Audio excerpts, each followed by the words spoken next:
New York City, 6 a.m.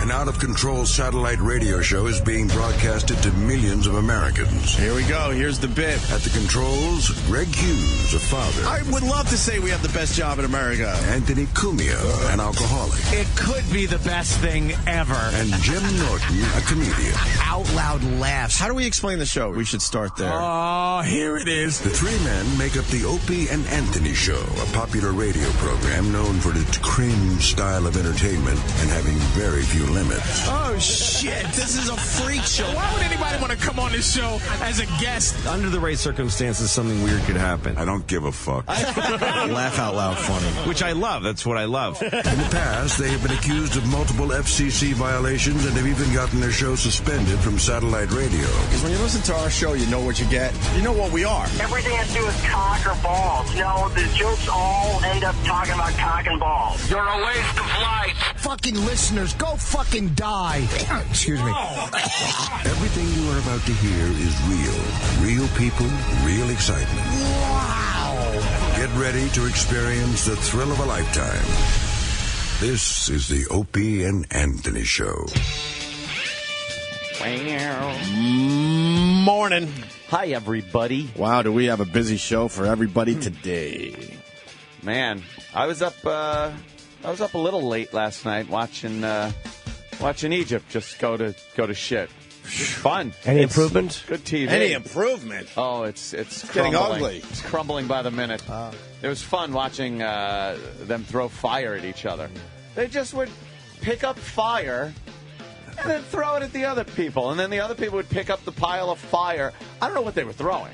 Apparently, it was supposed to be Molotov cocktails, but I always thought they just exploded and made fire in the street. But it was flaming things they would just throw. Yes, they would throw and then pick it up and then throw it back. It was like a game. That sounds like a lot of fun. It did until like one of them hit the museum and that started on fire. Oh, they got good. a bus. They got a little mini bus thing that was on fire and blazing in the middle of the street. Why are they burning the museums? Like we said a couple days ago, that's the only reason we go there. They make a lot of money off tourism. Leave your fucking museums alone. They burn the museum? Yeah. They've been looting their and minds. destroying ancient, irreplaceable objects. Safe to say at this point, Mubarak is behind this, right? A lot of reports coming in that on the side streets, they see the policemen. Yeah. Going into buildings, whatever, and coming out the same guys in civilian clothes. It's like Superman. They have to go, uh-oh, and then they go in, they change their clothes, they come out, and they start beating the fuck out of people. Yeah, those are the pro-government guys. Supposedly Mubarak. Yeah, pro-government. Hey, Mubarak's been in there 30 years. He's got tricks up his sleeve. Yeah, of course. But this one's not working too well because people are on to him. They're like, where are Mubarak people, I think, coming back strong in the second half. Hey, you know what? This is way better than the Super Bowl. Fuck yeah. Who gives a fuck about the Steelers and the Packers at this point? No offense to those two cities. Unless they start lighting the terrible towels on fire and throwing throwing back and them forth. at each other. We're going to watch a dopey football game on Sunday when we could be watching this? This is life and death shit. And there's two solid fucking teams going at it right now. Two teams going at it. It's great. You got fire. You got guys on camels with whips. What does the NFL have? And the Army's officiating. Yeah. This is fucking great. You got F-16s flying overhead. Any moment they could say fuck it and drop something. Just drop something on them. And you're going to watch a Gunfire. football game? Fuck you. And a silly Super Bowl commercial? Yeah. I was fixated on this last night. I could not tune away. Mm-hmm. You're hearing the machine gun fire from various sources. I guess now, latest I heard, some of each side, the pro and anti-government people, have gotten their hands on some weapons, on some fun. Oh, boy. On some fun. So it's not just rock throwing. Oh, boy. Now they're rat-a-tat-tat, gat-gat at each other. Which brings the numbers down. Yeah, that separates the men from the boys. Men from the boys. You know, it's fun to have a little protest if you're a young go-getter. Yeah. But then you see those fucking guns coming out. You're like, you know what? I'm going to go look for pussy. Think of it in terms of when you were a kid. Over your rear fence, the back fence of your house, maybe you had a neighbor with some kids your own age that maybe you didn't like very much.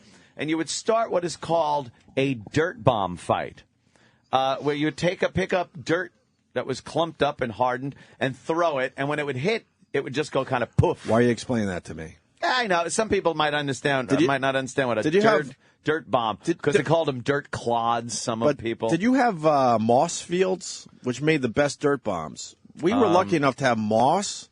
So then you kind of rip in the moss, and it would be a nice clump of dirt under the moss. Here's what I had. We had a pool put in, above the ground pool, though. Fuck. And they had leveled the ground and made a pile of dirt. Right. So that was left in the sun to dry. Some of the greatest weapons. I was like fucking the United States with my weaponry. But here's the deal. Everyone was in. You were in. All my friends, everybody. You're throwing dirt bombs. The second that first pure rock flew over the top and you just heard that clunk, someone got hit on the head with a rock, you'd start second-guessing and being like, all right, maybe this isn't fun anymore. And you'd leave. And then some people would start leaving. Your numbers would start thinning out. You go grab your bike and go for a ride. Yeah, because you didn't want to get hit with a rock. I don't want to get hit with a rock. Dirt bomb in the head is like, shit, poof. Did you do the stick thing, too, where you kind of had rules like, okay, we're running out of dirt bombs, so we'll throw sticks, but they can only be as, like, wide as your, middle finger, let's say. I don't know. My goal was always to have plenty of dirt bombs. Really? Oh, my military budget was way up there. We went with sticks after we couldn't find any more dirt bombs. I remember it's like it was yesterday. And the same shit. You start off with rules like, okay, man, just small sticks. We can handle small sticks. And by the end of it, you're throwing things as wide as your arm at people. Yeah, big logs are going over the top. We had a 6-foot stockade fence in the back that you couldn't see through. That's creepy. Which really hampered negotiations. Yeah, that's creepy. Because you only heard like these, hey, no throwing rocks.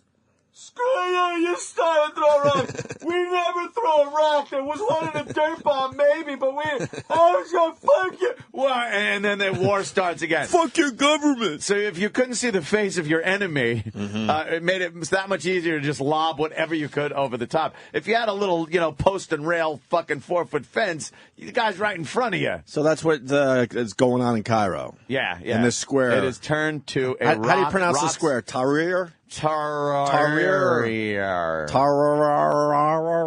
Yeah, it has something to do with freedom. Freedom Square. I don't know what it is. Aren't they all, though? Freedom Square. Why does a complete lack of freedom always happen in something called Freedom Square? I couldn't get enough of the camel guys. Camel jockey guys are And that's when you realize it's going to take a lot.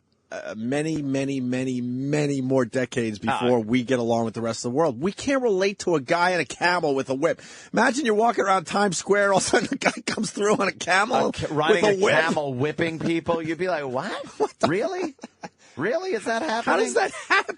Is that happening? It looked like some out of Lawrence of Arabia. I didn't even know you could ride a camel in that way. That fast. I thought I had camels no were idea. Like you'd lumber on a camel, right. No just idea take a little ride like that. That guy was fucking in a full gallop. No problem. He knew how to handle a camel. On a camel. Can you handle a camel if someone said, we're going to war, get your camel and get out there? I could probably sit on a camel and take one of those dumb pictures in front of the pyramids. But as far as full gallop on a camel as you're whipping people, no. Yeah, you got to whip, too. I'm out, yeah. Not only do you have to keep your balance on the camel and those weird humps, like where the fuck do you even sit? Giant humps. Is that where he was? He was in between the big humps, just kind of bouncing. I thought you were supposed to forth. sit on the hump. Nah, that hump is kind of like a little gooey. See, I didn't even know that. Yeah, they store their water in there. Yeah. It's amazing. That, I guess, but I thought there was some kind of hard shell. No, they sit like in that trough between the hump. Oh, that seems like it would be easy. Easier than a saddle. Well, it's kind of a regular saddle, but I'll tell you, that camel fucking spine's got to be up your ass. No kidding. Nothing hurt more than riding bareback. Like when I was out in California, sometimes you just like in the middle of the night, you'd throw a fucking, throw a bit in a horse's mouth and jump on him bareback, and you'd just fucking ride like that. And it was hard to hold on. You'd really had to squeeze your legs around and hold on. But whenever it would get into a trot, you had to watch if your balls like slipped underneath you a little bit, you'd fucking do that. But I noticed all the girls that were like between fucking 12 and 16 went at the for time, a lot of rides. They loved riding fucking bareback. Wow, she's riding again. They loved it. I barely saw any of those girls put a saddle on their fucking horse. You think that's like when we discovered the ropes in gym class, that feeling? I think it's more like discovering just grabbing and ripping, yanking your cock. Jesus. Because that's, they're trotting their horse. Yeah. And it's like right there on their vag. They're just dunk, dunk, dunk. Right dunk, on their hi. special spot. You see their brand new boobies getting all stiff-nippled? Brandy new boobies. Bunch of horse fuckers. That's all girls are. Just horse fuckers. It's great. Hey, did Mubarak talk last night? I was watching one of the news channels this morning. They're all the same to me. Sorry, I don't pick a particular news channel. I watch them all. I watched. And it all just blends in together for me. Well, but Fox it looked had like the they best had camera angles. They looked like they had a clip of Mubarak, but I don't know if he talked in the middle of the night or did he? I know everyone.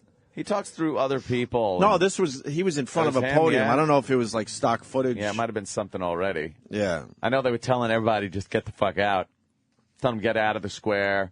Who's telling them though?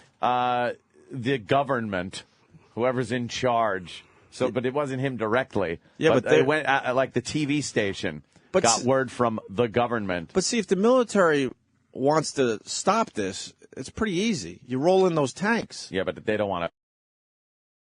But now they might have to because you got pro and anti just you throwing. You don't have pro and anti. Oh, you got You got Mubarak's people. His thug. And I bet you half those guys don't even want to be doing what they're doing, but they don't have a choice. Yeah, his thugs. Yeah, but if the military really wanted to control the situation, I'm sure they could.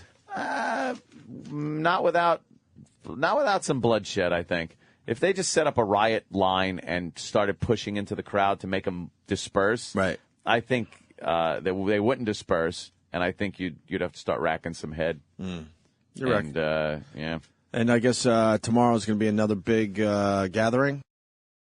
Friday gathering. Like yesterday wasn't supposed to be a big day. It turned out to be a huge day. If you were there, would you go there? Would you go to take a look? I was thinking about that. I'd go, but I'd be on the outskirts. I'm not even going to fucking front. I'm not going to make believe I'd be right in the middle of the action, but I would go and check it out, definitely. Because Anderson Cooper got his head punched a little bit. Yeah. Anderson Cooper got a little fucking worked over. I'm surprised that's all he got.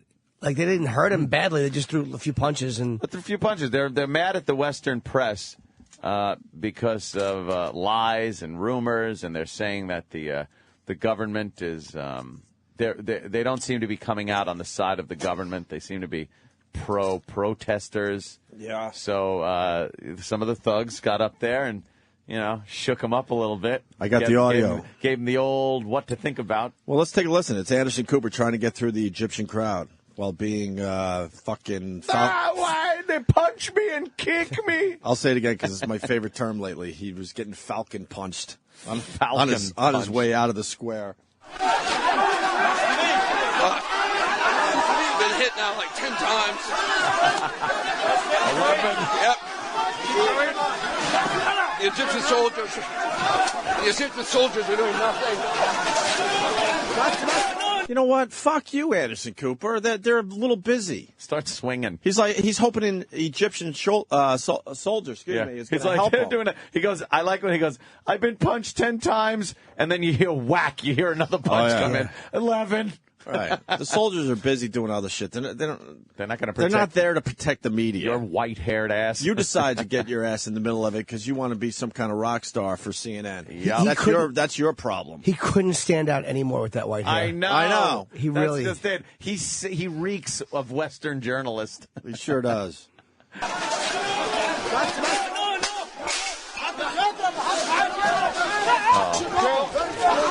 Go ahead. Yeah, my pants. Let him go. Leave it right there. Started chanting that we have to go. Now we're being... Don't want to be fucking in the middle of that. Hey, calm down. Oh, yeah, that's good. All right. That is a panicked man. I'm watching a video of it. The crowd is coming towards him.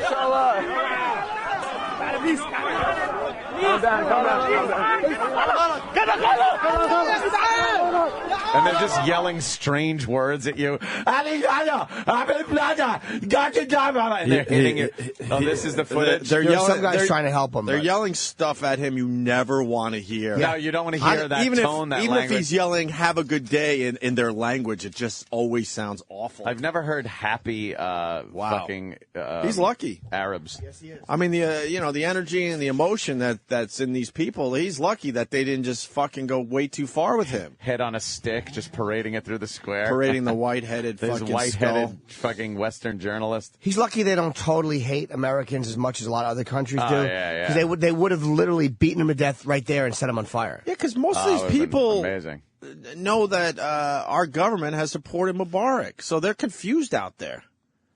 Damn. Right? We've supported Mubarak for the last 30, 31 years. And this is a So they're like, what the fuck? What side are you on, America? This is also a case of... right? Am I right or wrong? But they also don't like the Western journalists spreading bad things about Mubarak. These are Mubarak's thugs. It's not the protesters. And they feel that the Western journalists have been smearing his good name. Right. And there's two things going on. So that's the pro-government, pro-government people going after Cooper. But I'm saying the anti are also a little confused about America and Americans. Yeah, they're not fucking blindsiding them though. Right. I think that's why they probably showed restraint, though. If they're really cops and they might be military guys that are just not dressed. Yeah. They probably know that just murdering an American reporter on camera is a problem. If they killed Anderson Cooper, someone's going to look into it. Yeah, I mean, because it's weird to see the mob not fucking... You talk about... sorry, Jimmy, sorry. I just saw someone on TV I'm going to go to in a second. I apologize. That's fine. No, go ahead. We all have our images and our videos that we're loving about this Egypt thing. The panicked gunman walking backwards looks like it's from a comedy. Yeah. The military guy? Yeah, he is freaking, and his eyes are bug-eyed. He doesn't know what to do. He's going to try to shoot his way out, and he's just backing up with that gun. Is probably the most amazing image I've seen so far. Yeah. Although the camels guys with the whips are right up there. Good. I like the truck backing into the guy's face. Hezbollah militant escapes from Egyptian prison amid chaos. Of course. Good. A lot of prisoners are gone. They said they released a lot of guys. They said Mubarak just opened the doors to the prisons and let people out. Mm-hmm. Gave the word, let the fucking riffraff out. Fuck this.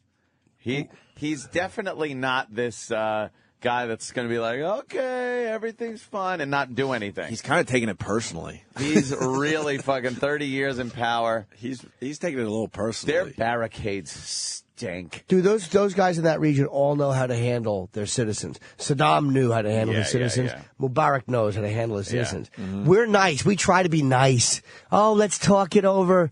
They are fucking brutal. The only difference is Saddam didn't have all of his shit broadcast on a daily basis. Right. All of his riffraff. Like, believe me, if this wasn't being broadcast, he would have swept in there and crushed this fucking uprising in a second. But nowadays, just like anything else, just like a cop going out there and fucking taking his stick out and beating some motherfucker that was taking him on a high-speed chase because he's pissed. That's the deal. This obviously can't continue. What do you think happens? My thought really quick is that it has to calm down, unfortunately, because there's no real plan when Mubarak leaves. And then it goes back to sort of business as usual until September when he steps down. I don't know how else this plays out because they don't have a guy ready to step up and lead. How are these guys not being pulled off the camels and beaten to death? Some of them were being beaten. Some of them pulled off the horse. I saw a horse pulled down. They pulled the horse down onto the ground. Jeez. And just started pummeling some guy. What do you think, Ann? Here's how I see it. I'm pretty much the straightforward dictator, isn't really going to give a shit. And he let this shit go long enough. Once, especially tomorrow when they really start getting numbers in there, you're going to see some violence.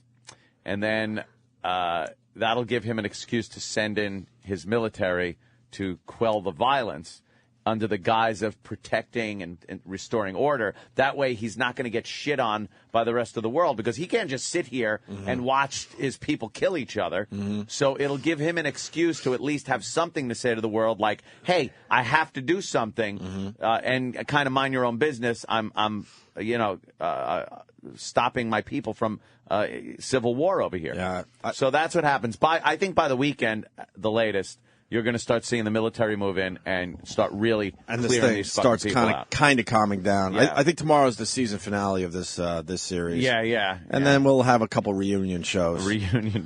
I think a couple little follow-up shows. You know what, though? I don't think he's going anywhere. No, I don't think so either I think anymore. he'll quell this. I think it's... Go, look, I'm stepping down in September, so, deal with it. Peaceful transition of power ain't going to happen. No. This is going to be the quelling of an uprising by a dictator. Mm-hmm. That's what you're going to see. That's it. I think you're right. So, but just great TV last night. And then below you have the father who did the honor killing, the Iraqi father who was here. Oh, yeah, that's wonderful. That mentality we just cannot live with. Jim, it's just a few people. He ran his daughter over and her mother, or his daughter and his boyfriend's mother, with a car because she was dishonoring him. It's this fucking shitty arrogance and this fragile male. Their egos are so fucking embarrassingly fragile. Yeah. They're so threatened by women. It's so irritating. Isn't that true? They're just we can't look at you. Cover your face. Yeah. I think you're supposed to be these strong men. You can't handle looking at women. It's embarrassing. They freak out. They can't look at women. They won't let women do anything in case, God forbid, a woman went to school and was educated and wound up doing things better than they did. How would they handle that? So they wrap them up. They keep them stupid. They beat them. And they do these honor killings, which is, how do you negotiate with a country that condones honor killing? Stop it. Because you feel dishonored. Dishonored? That's your ego. What? Yeah. Silly. Yeah. All right. They're savages. Yeah. They really are. Well, I guess, what time is it now there? 6:35. What time is it? 6:35. Oh, in Egypt? Yeah, 7 hours ahead. I finally figured that out. So what do we got? 6, 12, 1:30? 1:30. Is that about right? It's middle of the afternoon. And how much is going on right now? This is prime time. It's prime time for the Egypt show. Nighttime seemed to start nighttime rocks. Right when it turned night over there, around 6:37. Yeah. They started really going bullshit. I mean, you heard the crack and a gunfire, and they fired some tank shells over the crowd, and the crowd was throwing fucking fire at each other. The fire tossing, like you said, was amazing. The Egyptian fire toss is going to be an Olympic event. Did you watch a little Anderson Cooper? Because it was all about him yesterday, doing his show from someone's house. You know what? And he said they were going to have a full production with lights and stuff, and they were told, look, turn down all your fucking lights. Turn the fucking lights There's off. lunatics outside right now. I was watching some English guy fucking broadcasting on Fox News from a balcony, like he was laying down on a balcony with a camera just kind of fixed on the crowd. I flip around, and I got to tell you, man, Elliot Spitzer is not getting it done. His delivery just sucks. I was flipping around, and all of a sudden it was like Elliot's time, and I'm like, I can't watch him. No. He's not good He's not good to look at to begin with. And then his delivery is very weak. Yeah. You know what I mean? He's not cut out for I was bummed, so then I forgot where I went after that. But he's just a downer to watch and look at, man. Here's something that was just, Fox News, whatever. All this shit's going on in Egypt. I want to see the coverage. Mm-hmm. I'm watching. But they deemed this newsworthy, like it was an actual news thing. And I'm sure Rupert Murdoch made them do this. Every Fox thing was covering it. His release of the app for the iPad called The Daily. Yep. It's an app. It's the first real subscription-based newspaper, entertainment magazine. It's like your all-in-one kind of news connection. For the iPad. Made specifically for the iPad. Right. It's 99 cents a week to subscribe to it. It's like a newspaper without the paper. Mm-hmm. And he did this big press conference talking about it. And Fox News covered it as a news story. That's weird. And they kept covering it. But every time they covered it, it wasn't a news story. It was a fucking infomercial for an app. I mean, there's real news going on. And CNN didn't talk about it at all. Why would they? Fucking They're working on their own version. MSNBC wasn't talking about it. Yeah, I'm sure they're all working on their own versions now. But Fox News, they had an interview with Rupert Murdoch, and they're doing this like trying to make it like it was news and it belonged on the news channel, but it didn't. It was a commercial. You mean it's kind of like you're listening to a show and you're like, wait, I think this is the radio show I really like, but it seems like they're doing a commercial for Steven Singer. Yeah, why would the guy from the jewelry store they do commercials for be on the show? Is that what you're talking about? Did they kind of do what we did yesterday? Holy shit. That is exactly to a T what happened. Shit. This is my favorite radio show, but kind of seems like this has nothing to do with their show. Would they really sit around and talk about these gold-covered roses? Hell no. With I don't with think a little so. too much excitement in their voices? Yeah. My girlfriend really liked it. She liked the I didn't know rose. if she would or not. You never know with your chick, She loved it. Yeah, that's awesome. Yeah, she really did. You know what it was? Because we were fucking goofing on him, and he can take a goofing, which is good. It's not like sponsors that want to come in, shake hands, and go, well, this has been a great relationship with us, and guys, blah, blah, blah. He goes with it at least. Yeah. But let's be honest, it was kind of a half-hour infomercial yesterday. Yeah, well, what are you going to do? You got to be honest with the people. His assistant was nice to look at. He knows to bring around a pretty assistant. Who does she look like? Drives me nuts every time she she's does look like some kind of, a celebrity or something? She looks like somebody, doesn't she? She resembles Come on. your girl. Really? Yeah, she does. And there's something about her face. Saying no. Something about her face that reminded me. Well, I should have. She's a pretty blonde I should have girl. figured that one out. No, but there was something in the face. I don't know if it's that Philly thing, but there was something that reminded me of her. It's certainly that she couldn't pass as her Is there sister. a Philly thing? Yeah, I think so. I mean, there's just she just looked Philly like a look? pretty Philly girl. Philly girls rule. I've never had good success with them. They're always hot. Jimmy doesn't like the Philly girls. Hate them, but I love it, Jimmy. Dude, I've struck out. In all the things I've done in Philly, I might have gotten blown once, and that's going back since 1990. Do the impression of the Philly girl. I don't know what was the impression. What's going on? Maybe like, what's going on? I'm like, hey, listen, I would love to, what's going on? What's going on? That was it. What are you doing? I still say that. What's going on? What's going on? What's going on? I've had terrible luck in Philly. Boston girls, however. Yeah. Totally different vibe. I mean, And the greatest get laid city in the world, Cleveland, Ohio. Cleveland is great. Cleveland and Boston duke it out, though, because Boston girls are fucking good. Yeah. But Cleveland girls are unkept, though. Yeah, but who cares? They are. We're not talking. They're growing fucking pelts for the winter. We're or something, just man. talking straightforward. dirty girls who They like their pelts. Philly girls, the ones I've run into have always been teases. Yeah. And then they just don't come. It's like they dip, and I take it out. Ooh, what are you doing? What is that? So that's where my hatred is. A lot of what is that? Dude, I've fucking so many times. And I called them out on it, too. What are you doing? What are you doing? Send me naked pictures and you wonder why I'm grabbing your vagina? Fucking idiots. No, let's talk about Egypt for another hour. Jesus. Shit, that's great. Yeah. Hey, you mentioned Fox. You hear about Bill O'Reilly? Bill O'Reilly. Doing our news break here, I guess. What is And don't worry, we'll talk about the Islanders in a second. I showed Anthony the fucking video. We'll get there in a second. Bill O'Reilly offers evidence that there is a God who put the moon there. Bill O'Reilly offers us this? Yeah. Through what? Huh? Like, did someone tell him, or did he have a fucking revelation? He probably watched something on YouTube and he went, oh, that sounds like I can say that. You're sort of a Fox guy. I got to ask you a question. Yeah. Why does Bill O'Reilly, who certainly has credibility, obviously with his audience and in general, why does he put up with Glenn Beck? I don't understand that at all, because Glenn Beck, it's safe to say, he's a lunatic and he's out of his fucking mind. Yeah, it really is safe to say. It is, right? Yeah. I think it's that camaraderie, buddy. Look, we're kicking ass on every other news network. But Bill out O'Reilly there, so. is the main guy over there. He doesn't need to deal with Glenn Beck. And I saw the other night that Glenn Beck was on his show, and I'm like, why don't you call this guy out for being a lunatic? No, they don't want to do that. It's like they're fucking all. They're all on a winning fucking team. I don't know, man. I think it's going to end very poorly for Glenn Beck. I hear his ratings are down, and a lot of people noticing that he seems like he's out of his fucking mind. He was off last night too, and they said he was feeling a little under the weather. Really? Yeah. Someone, I forgot who it was, one of the news channels making a network comparison with Glenn Beck at this point. Really? Yeah.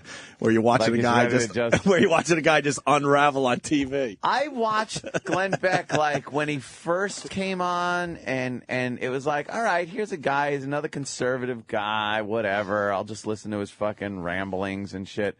But as time's gone on, and he's pulling out his blackboards and he's talking about like history and then when he goes to break, he's very serious, and he just strolls around the stage as they show him before they go to break. He really looks like a man just coming apart at the seams. I've never watched it. It's like I always see people that attack him, like for real, like Beck is evil. And I'm almost like, why do you watch him? Like, who cares? Yeah. I've heard he's crazy, but I've never watched his show. I don't know what he's like. It's not, the point isn't that he's crazy. The point is he's getting crazy. Yeah, he's getting crazy. We're watching it happen. So you agree with this? Oh, absolutely. Oh, wow. We agree on absolutely something as agree. far as this news politics thing goes. He's fucking out there. Because I noticed a while ago, and now people are, in general, just like, what the fuck is going on with this guy? Because even his sense of humor comes across as a crazy person trying to make a joke. Right. Like when Hannity throws something out there as a goofing on someone on the panel or something, it's funny. You know, he knows sarcasm. He knows how to make a joke. When Beck does it, he has this delivery like, right. And you're watching TV going, this guy's going to come out of my television set. Oh, boy. Fuck off, shit dick. Opie.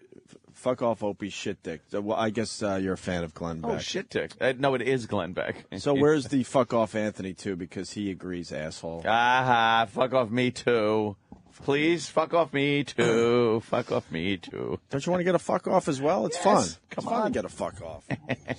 No, sorry, but your boy, I guess that's a fan of Glenn Beck, your boy is unraveling. He really and it's going to become more and more obvious in the coming weeks and months. Yeah. You heard it here almost first, because other people have started saying it, but we're on board with this. And I like the network comparison, because that would rule. If he's just on the air. If he's really unraveling, I'm going to watch him every night. Well, that's just it. I tune him in every so often because he's crazy, and I want to see him be crazy. We always talked about, like, wouldn't you watch a show if somebody was just insane doing the show? And that, I think, is why people tune in to watch it. You think? Yeah. Well, who's tuning in to fucking Anderson Cooper unless he's getting beat up by Egyptians? Yeah, that's great for Anderson Cooper, because I watched last night, because, fuck, this is the guy that got beat up. I got to watch him now. Now Elliot Spitzer, go away, man. Holy shit. You think the other news networks are going to try to start getting fights? a kook? Like get their guy in there to get beat up so they get ratings? You know what it's all about? The other news networks, outlets, whatever, are jealous that, Anderson Cooper got beat up and everyone's talking about it. Yeah. Of course. Mm-hmm. So you want your guy to be beat up. That's what you need. Yeah. Bill O'Reilly talking about a god. David, Beverly Hills, Florida. What do you mean when you refer to the tides? When you asked about the existence of God, science explains the tides. The moon's gravity pulls on the ocean. Okay, how'd the moon get there? How'd the moon get there? Look, you pinheads who attacked me for this, you guys are just desperate. How'd the moon get there? How'd the sun get there? How'd it get there? Can you explain that to me? No. How come we have that and Mars doesn't have it? What? They do have it. They do. And they do have, a lot of the planets have moons, Bill. Do you know what? It's because the proximity to the sun and atmosphere and things that happened on this planet, geological things that happened on the Earth millions and millions and millions and billions of years ago that just happened, and we ended up here. I don't think it's so much the end product where we're here and everything happened to bring us here. I think it's a coincidence that the chain of events of things that happened brought us to where we are now. I don't think it was a grand plan. I think it was just we happen to be the right distance from the sun. I mean, we're in the Goldilocks zone. Yeah, the Goldilocks zone. This might have happened in some other solar system somewhere else that we don't know about. We don't know. But for the most part, it's pretty rare, at least locally, as far as we can see, which isn't that far at all, that there's life like us. We can't really. Well, yeah, but NASA just said yesterday that their Kepler telescope, which is like that planet finding telescope, they found like something like 50-something planets within that Goldilocks range. Really, from the sun, where life could legitimately. There has to be life elsewhere. There has to be. I don't know how people. Stupid. I don't not to think that. Absolutely, I don't know how people think otherwise. There has to be. I don't understand. There has to be. Religion has changed so much. They're trying because they're so embarrassed now at how it's almost like the fucking 9/11 conspiracy people. Now that they say yes, a plane did hit the Pentagon, but we think it was a different kind of plane. They had to. Yeah. These assholes. That's the same thing. After all being told time after time after time, religion is finally like, oh, maybe this does happen, but they're still trying to shoehorn their garbage. Yeah. How is the moon formed? I can't tell you exactly, but it's something to do with a collision, and then it just stayed because our gravity keeps it here. Right. Probably a collision of some sort. The gravity, you assholes. The gravity of every planet in our solar system keeps everything in balance and keeps everything moving around. The moon wasn't placed there by this giant hand of a bearded man in space, in heaven. It just happened to fall into that zone. And then it smooths out because of the rotation. And being pummeled over the years from fucking other things and solar winds and fucking. There's just a lot of shit that happened that made things the way they are. And when you talk about God and he goes, how did the moon get there? How did the sun get there? Then you got to go, well, how did God get there? Yeah. Like, how did that? Well, he just happened. Well, this shit just happened. How did God just happen? Like, we can't wrap our fucking brains around this shit. Well, Bill O'Reilly can, and we're pinheads if we don't agree with him on this, I guess. Like, if everything has a beginning, all right, then how did God happen? Yeah. And what was before God? Well, God was before God. Nothing. Well, how did that happen? Nothingness. I like the concept of nothing so because you can't even deal with it because it would have to be something. Me the fuck out. Infinite nothing is what was supposedly here before things like the Big Bang, if you believe in that, or God, if you believe in that. But God always existed. But that whole thing of the universe, which is endless, being nothing. But what is that? It's you can't wrap your mind around it. Bill O'Reilly isn't going to fucking explain it. But here's the thing. If there's a God, okay, probably, maybe, possibly. Why would he stick the fucking moon there? What the fuck is he doing? It's a dumb, lumpy planet. And it's a satellite. It's there to adjust our tides. Really? So that's what God needs? He's like, well, I can't do this without following the laws of physics. Yeah, couldn't God just have fucking made the tides happen without the moon? Yeah, you got some nice tides. Why do we need tides? God doesn't give a fuck about tides. He's going to put a shitty moon there that we can't even inhabit? Why do we need the sun? Wouldn't it be more godlike if it was something that we couldn't even explain? Yeah. Like, heat is coming from just nowhere, and it's godly. And can I add to this, too? Is God just a God for our little area? Yeah. Or is he the God for the whole universe? Is he our landlord? And if he is the God for the whole universe, then does that mean there's life elsewhere that he decided to create? Or did he decide to just create it in this one fucking planet? I think it's just us.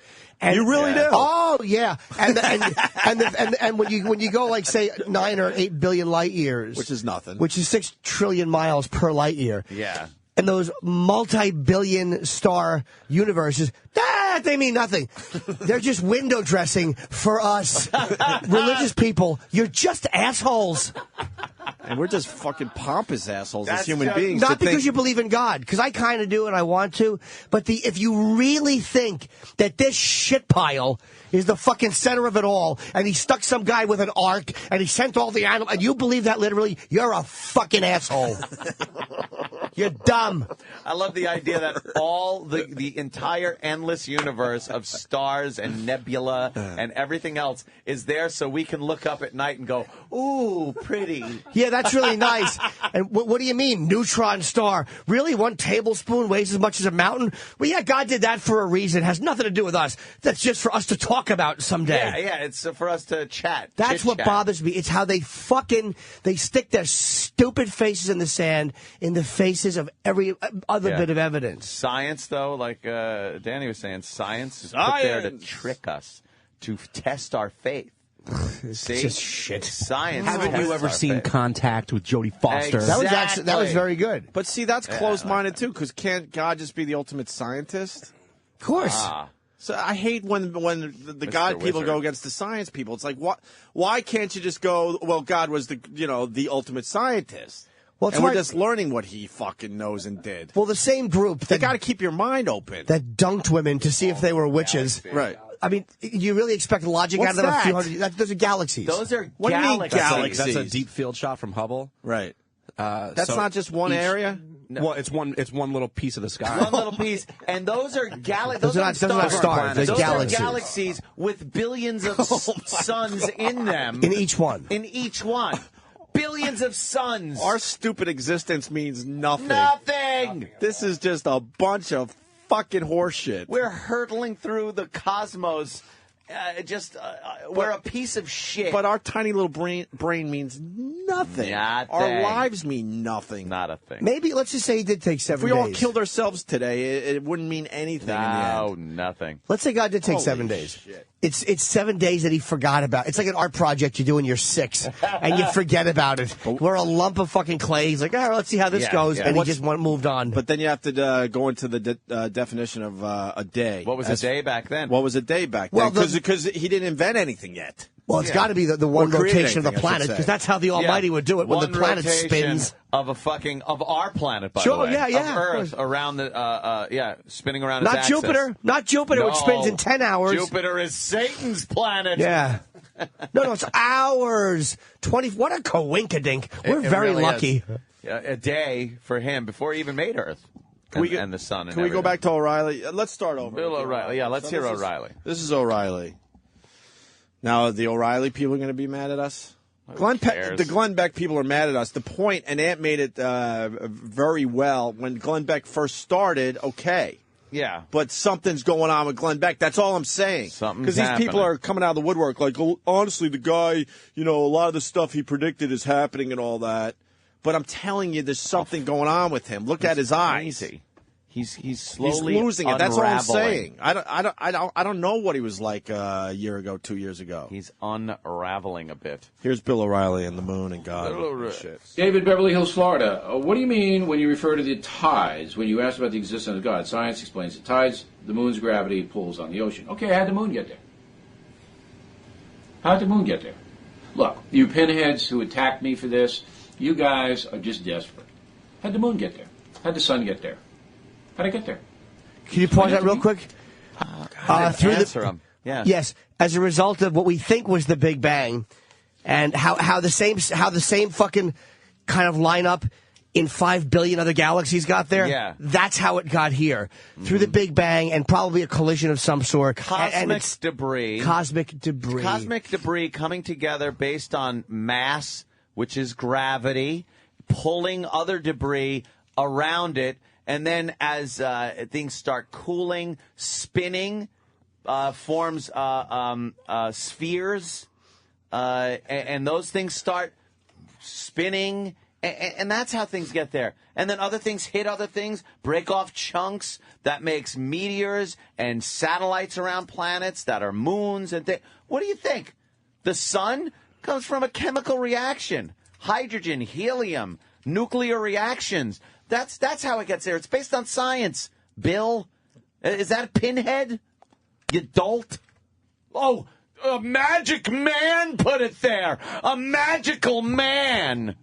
Yeah, and he purposely made gravity because his snapping his fingers alone wasn't enough just to keep them there. Keep us here, so he had to right. make laws of physics. Yeah, things that can be explained. Just idiots.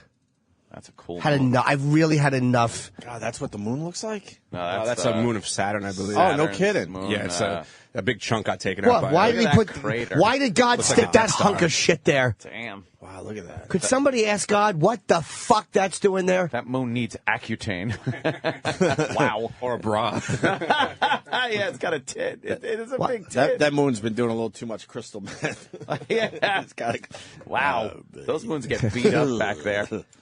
Somebody really explain. Well, the rear of Army, we only see one side of it, but the other side looks just like that. Pretty It beat gets up. beat the fuck up. Yeah. Well, no, there's a reason for people's benefit why God did that. Like the rings around Saturn, God did that so we could look at pretty rings. Yeah, so we could look through a telescope someday and go like, wow, look at that. It's got rings around it. And a meteor is going to hit the Earth eventually. Probably, So why yeah. isn't God protecting us from that? He- Why is he going maybe to he allow it is. to happen? Yeah, that's the other side. That's the other side. What a wreck. Wow, that side gets beat up a little more than the other Yeah. side. The other side's got these nice fucking planes and everything. The good side. I want to check out astronomy, but it just creeps me the fuck out. Why? Pretty cool. Just because how vast it is and The how sea of endless and tranquility. how you can't you can't wrap your fucking brain around it. Creeps me out. Always has. Dark side of the moon is fucked up. It really is. It's Yeah. just a fucked up Here, place. let's get through this clip. We never see it, by the way. How come we have that and Mars doesn't have it? Venus doesn't have it. How come? Why not? How'd it get here? How did that little amoeba get here? Crawl out there. How'd it do it? Chemicals. Come on. You have order in this universe. You have an order in the universe. Tide comes in, tide goes out. Okay, yeah, the moon does it. Fine. How'd the moon get there? Who put it there? Did it just happen? 6-year-old boy Okay, logic. if we have existence, if we have life on Earth, how come they don't have it on the other planets? Because we don't. They don't have it on the might. Other planets in our solar system, but you're talking Yeah. about a fucking speck. Not even a speck. Less than a speck. A nothing. Our whole fucking universe. Our galaxy, the Milky Way galaxy, is nothing. It is a speck of nothingness. It's an irrelevant fucking dead-end street somewhere in the shitty part of the neighborhood. Nobody cares about the Milky Way. And he's trying to make it seem like this is a special thing that God put in place, the Earth. Please. Yes, I'm embarrassed that when we were growing up, how many planets? 8? 9? I always forget. 9? Now there's 10. Now there's 10 planets. Yeah. There you go. They found another planet. But remember, you would make the universe. Yeah. The big yellow one's the sun. Right. That's all it was, remember? Yeah. When we were That was growing it. up. They had to adjust all that shit, finally. No, it's God. God did it, and He wants us to listen to the. Well, obviously, in our little area, the Earth is in the right location the as right far as the place. sun goes to fucking support life. Why is there life on the other planet? Because they're a little too far or too close to the it's fucking too cold big yellow one. or too hot. Right. And to think that life is just life as we know it is another dumb fucking short. Life on another planet that's a lot larger, that has heavier gravity, that's further away from the sun, would have a life form that could take massive amounts of pressure on top of you, massive gravity. You're maybe you don't breathe. Maybe you live off an ammonia atmosphere that's absorbed through your skin through osmosis. It doesn't. What are you doing? I'm on a planet too. Hi, everybody. Mm-hmm. It doesn't make sense.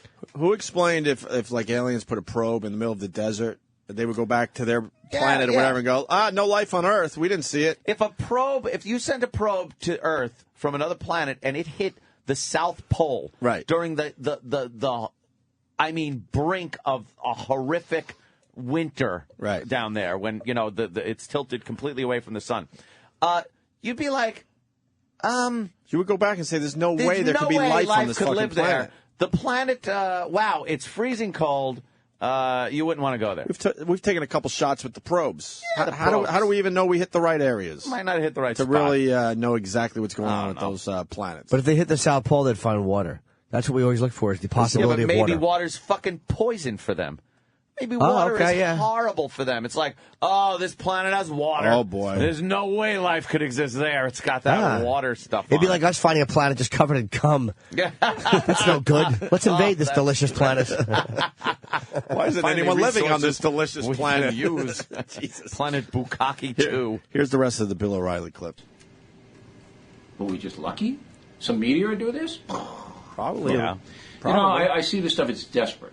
Ugh, Bill. Science said is many desperate. times. It takes more faith to not believe and to think that this was all luck. That all this human body, the intricacies of it and everything else, all luck. No. Than it does to believe in a deity. There you go. Fine. Believe in Santa Claus, too. How did those presents get there? Yeah. Who brought them? How'd they get under the tree? Who ate that cookie? Who drank that milk that was on the mantle? Idiot. When you reverse engineer human beings, evolution, the earth, everything, it seems like, wow, that could not possibly happen. But just the fact that it did happen makes you think that things did fall into place exactly the way they should have. If they didn't, we wouldn't be here to talk about it. How many places missed one fucking thing to make it where life would have formed, and then it's like, oh, well, life didn't form there. Mm-hmm. And that could have happened to this planet. One thing could have been out of place and not have worked, and this couldn't have happened. But it did, because the law of averages says it has to. In an infinite universe, something has to happen. And let's say there is a God. Why can't it be that, like, aliens or whatever, another life form came to Earth and started this life? That's another. So you're talking about God, that maybe it wasn't even. Theory. He didn't even really create us. He created something that created us. And they were created by something else, and you could backtrack until God isn't even in the picture because it's infinite. I don't have the answers, but I don't have them either. But to listen to a do. pompous motherfucker that's talking like he does have the answers, right? That's pompous. That's one way of thinking about it. Sure, and he has that right. Yeah, he's got a right, but he can't sit and call people of science pinheads, and that it takes more faith to not believe. It doesn't. It takes faith in science. No, science is tangible. It's something I can that can grow on you, and you learn more about it, and people work with previous scientific findings and advance science. Religion is this ancient word that you take at face value with nothing but faith. Which, again, if that's what you're into, sure, fine, whatever. But don't make science seem like you're just being stupid. Fuck you. I wonder if when he's sick, if he has chest pains, whatever, I wonder if he just says a quick prayer. Just pray. Or if he relies on science. Like, the odd thing is, this is what bothers me about religious people.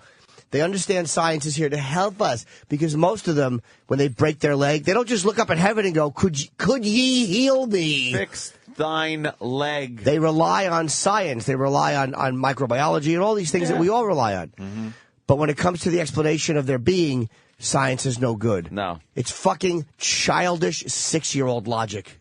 It's annoying. The greatest thing that just proves the horse shittedness of it all is the dinosaurs being here just a few thousand years ago. Who listens to that? That, to me, is just the dumbest thing I've ever heard. The picture of Jesus riding a fucking velociraptor or something. You can't even talk to those people. It's just fantastic. How do you talk reasonably to somebody who thinks that 2,000 years ago there were dinosaurs walking around this planet? You don't.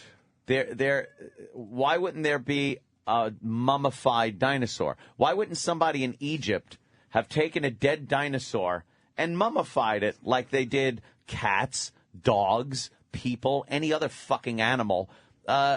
Why isn't there dinosaur fossils that are newer? Because we got stuff from 2,000 years ago. Exactly. That's a good point. How come no cave drawings of dinosaurs? Right. There were cave drawings because humans weren't around when there were dinosaurs. So where are the cave drawings of a man hunting a dinosaur? No, these show him hunting mammoth. You see him hunting saber-toothed tigers, bears, other things in cave paintings. Never a dinosaur. See, I'm going to take that. I'm going to take that scientific proof, research, over some idiot like Earl Douglas telling me that fucking dinosaurs were around when 5,000 years ago. No. How do you explain the woolly mammoth? The woolly mammoth was an elephant that was chilly, and he was wearing a coat. Yeah. They're trying to clone mammoth. I know. They found mammoth How cool frozen would that be? in permafrost, and some of his DNA. Some of the DNA is recoverable. So they're going to take that DNA and use an elephant to run it through its cycle and get it to gestate. and actually give birth to a woolly mammoth. That's good. That's what we should be doing. Just bringing back things that nature dictated should be dead for 90 million years. Just a planet of cunts. Fucking Jurassic Park shit. Would it be part elephant, though? I think they would have to use I don't understand an elephant that at all. An elephant cell to fertilize the nucleus once they get the DNA from the mammoth. You need some kind of fertilization to go on, so they would use like an elephant cell. But the basic DNA structure would be from the mammoth. Wow. So you would get like a woolly mammoth. God, I want to see that. That'd be cool as shit. Absolutely. All right. I just want to see him doing something, the woolly mammoth, like doing something like cleaning or something, and have to go, no, it's a living. See, because that's what he did on the Flintstones. Yeah. Very good. I saw woolly mammoth. I'd probably be like, wait, who bought you that sweater? Chip. Thanks. Thanks. The phones are lit. I want to take. Oh, yeah. I want to take one because Matty in Rhode Island. He was up all night freaking about life in the universe, and now we're making sense of it. Oh. We're making sense Are of we? it. These are just our dumb thoughts. What's up, Matty? Hey, sir. Matty, You're on the air. Rhode Island. Up all night, freaking out about life. You're You. on the air. Is your name Maddie? Maybe he's the having a phone's a panic shot. attack. Maybe. All right. We'll go to break. I think the guys. What do you want to do? The Carl Sagan or the Brian Regan? Which Brian Regan? He was going to go, with the big yellow. I think I like Which the one Carl you want to Sagan, go? I think. Let's go Carl Sagan. Yeah. I gotta get it back. All right, you're going there. All right. Carl Sagan. When we get back, we're going to change gears a little bit. I want to talk about my Islanders for a minute. I'm so embarrassed to be an Islanders fan today. When you thought it couldn't get worse, it got way worse last night, and I'll explain after the break. I'm just fucking embarrassed that I follow this team, and a lot of you should be, and a lot of fans agreeing with me today. Just embarrassed. I'll explain. And also, a weatherman had a little slip up. a faux pas. It's a great one, though. We got that audio. Yeah, that's a good one. And also, a little later on in the show, we got Otto from Otto and George coming by. Not that cock. And we have Ant's embarrassing tape. I cannot wait It's to hear it's in my hand today. It's in my hand. I predict it's not as bad as Ant thinks because Ant's a good singer. I brought it in, and there will be a preface that goes along with this because I want people to understand that I think more of my life has existed after I recorded this than before. That tells you how old this is. It was recorded, and my brother wrote it. I didn't write it, a motherfucker. But it was recorded in the 80s, and you must take it in the context, please, that it was the 80s. It was the 80s, so it was the influence came from the 80s. I wasn't a fucking seer of what was going to happen in the future of music, and you could play this now and be like, oh, that's that's a song that that's Anthony would do. But to have a shock jock and somebody that people know me and to be singing this drivel, this romantic, lovey. Please love me drivel. Wow, it's really embarrassing. You sound desperate. Dude, I am going to pull. That explanation is not going to help at all. He's so defensive and no one even heard me. I know. We haven't even heard. Note. I'm pulling my shirt over my face and will not look at you people. We haven't heard any of this yet. Will not look at you people. No. All right. Turn it off. Turn it off. Turn it off. It's all right. Turn it off. Turn it off before I go. Go. Turn it off now. Now. Why is it so tinny? I thought I told you guys to bass it up a little bit. Something Gotta have something slowly. to amplify. Did you EQ it? Yes. You actually fucking I EQ'd it. I boosted it like a motherfucker. boosted the bottom end? EQ, an extreme queer. That's what you were. There was nothing there to boost. Really? Yeah. All right, we'll have the tape. Something happened slowly, though. Yes, we'll have the tape a little later. Shut up. Slow is good. Oh, my God, I'm so embarrassed. But I have to say one thing. Twilight was very good. Oh, you fag. I'm not enjoying New Moon as much. God. I'm halfway through that. What the fuck? I They're like it. vampires that sparkle. I do like it, but not as much. All right, we'll talk about that after the break, too. And also, I forgot, Charlie Sheen's 911 call. It's terrific. Oh, that's good. So we got lots to do. So why don't we play this first? I'm not very good at singing songs, but here's a try.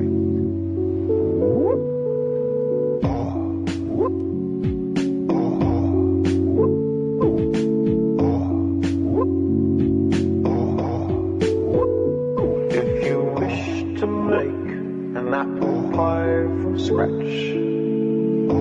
you must first invent the universe. Space is filled with a network of wormholes. You might emerge somewhere else in space, somewhere else in time. The sky calls to us. If we do not destroy ourselves, we will one day venture to the stars. A still more glorious dawn awaits, not a sunrise, but a galaxy rose. A morning filled with 400 billion suns. The rising of the Milky Way. Cosmos is full beyond measure. Elegant truths of exquisite interrelationships of the awesome machinery of nature. I believe our future depends powerfully on how well we understand this cosmos, in which we float like a mote of dust in the morning sky. But the brain does much more than just recollect. It intercompares, it synthesizes, it analyzes, it generates abstractions. The simplest thought, like the concept of the number one, has an elaborate logical underpinning. The brain has its own language for testing the structure and consistency of the world. A still more glorious dawn awaits, not a sunrise, but a galaxy rose. A morning filled with 400 billion suns. The rising of the Milky Way. The sky calls to us. If we do not destroy ourselves, we will one day venture to the stars.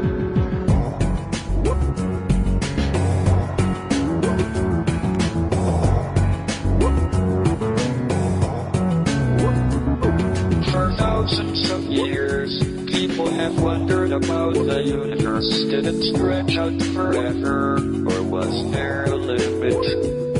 From the Big Bang to black holes, from dark matter to a possible Big Crunch, our image of the universe today is full of strange-sounding ideas. How lucky we are to live in this time, the first moment in human history when we are, in fact, visiting other worlds. A still more glorious dawn awaits, not a sunrise, but a galaxy rose. A morning filled with 400 billion suns. The rising of the Milky Way. A still more glorious dawn awaits, not a sunrise, but a galaxy rose. A morning filled with 400 billion suns. The rising of the Milky Way.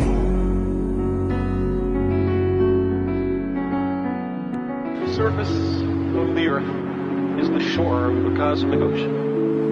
Recently, we've waded a little way up, and the water seems inviting.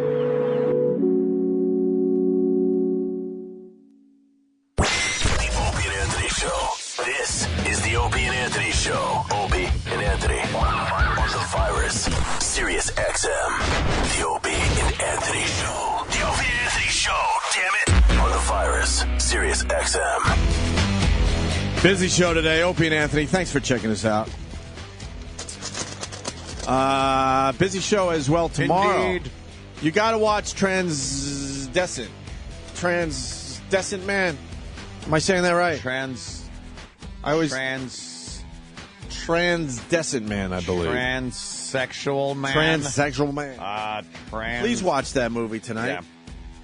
Yeah. Because we're gonna have the guy in tomorrow. I have it in my my computer bag. I could watch it on my computer. Do we have the trailer for Transdescent Man? How do you say that? Transcendent Man, right? Transcendent Man. Yeah. I got an advanced copy of this, and I really love the movie. It's a little slow, I'm not going to lie to you. But the stuff he talks about in this movie, very fascinating. We're going to have the guy in tomorrow. Is the YouTube still fucked up? Where it's fucking taking forever to buffer things? The reason I'm calling today is to express my disappointment that you have invited this highly sophisticated crackpot and given him a national forum to express his pseudo-religious predictions that have no basis in objective reality. Oh. If you go back 500 years, not much happened in a century. Now a lot happens in 6 months. Technology feeds on itself and it gets faster and faster.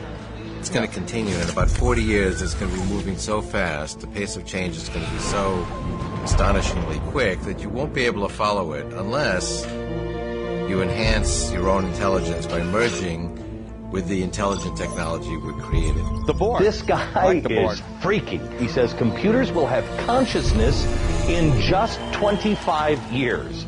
As we get to the 2030s, you're not going to be able to tell a clear difference between human and machine intelligence. The big questions of life is, who are we? What are we going to become? What's the future like? And he's got one of the most incredible track records in history for his ability to predict with pretty darn good accuracy. He's an award-winning scientist and engineer, a millionaire several times over because of his inventions. Baker's wild. These inventions may end up causing the worst war that humanity's ever had. Corporations and governments and societies will be created and destroyed on the back of the technology that this book describes. The world is flattening. The world that is globalizing. Inventor Ray Kurzweil thinks that one day humans may be able to live forever. I want to live as long as I can. I don't want to die. If following Ray's regimen would put that day off, I'm very willing to do that. Wow. I knew there was a reason I was keeping all this stuff, and he kept all this stuff. I do plan to bring back my father. Oh, boy. God is who he is, and our challenge should be to know him, not try to create him. I'm afraid of you. It's going to scare a lot of people. The world is changing far too fast. Nothing like this has ever happened to Homo sapiens before. These ideas are going to ultimately change the world. We didn't stay on the ground, we didn't stay on the planet, we didn't stay with the limitations of our biology. I think Ray is performing the service of our prophet. That's wrong. He has used the gift that he was given for the betterment of humankind. That's what I knew. He sure knows a lot of celebrities. It will be the universe waking up. Transcendent Man. He talks about the universe waking up. The movie's pretty trippy. Yeah, I'm going to give that a little watching. We're going to have Ray Kurzweil in tomorrow, so. Of course, I have to watch it after I do Red Eye. Oh, boy, but you go out drinking after the Red Eye. Night. No, I'm gonna be cool tonight. I'm not going to go out. It makes me, feel lousy. The worst part is that I have to. Friday is another workout day. Right. So to work out hungover is not fun. Not fun. Not fun. Then just stay away from Andy Levy, and you'll be all right tonight. Well, Andy wasn't even there last time. Yeah, but he's the troublemaker. Right? He's the one that says, "Let's go have a few drinks." Michaela's troublemaker. Yeah. Let's see, who else is? Well, they're all troublemakers. They're all troublemakers. Greg last time we were out was a troublemaker. You're not going to be able to say no. No, I swear. You have good intentions. I'm going back to my hotel room and watching Transcendent Man. Transcendent Man with Ray Kurzweil. That's what I'm doing. I might grab a beer out of the minibar. He's talking about AIs and stuff, and I was telling him before the show, part of this movie, he talks about how he wants to bring back his dead father. Yeah. He's obsessed with his dead father because his father died at a very young age, 58, I believe. And he's got all his stuff, and his father was a pack rat. So what he wants to do is put all the knowledge from his father that he knows, and then the stuff that is in all these boxes into some kind of program, whether it's just on a regular computer or some kind of artificial intelligence. And that's how he's going to bring his father back. So virtually his father's ideas and virtually likes, everything dislikes. he remembers about his father, will come back to life. It's almost life like in quotes. It's almost like when Superman went to the Fortress of Solitude and spoke with Marlon Brando and was able to ask him questions, and then based on what he knew and everything and the program, it was able to give him answers back. That's kind of what he's thinking. But he wants to go even further than that, where he would have no doubt that this is his father. Really? You know what I mean?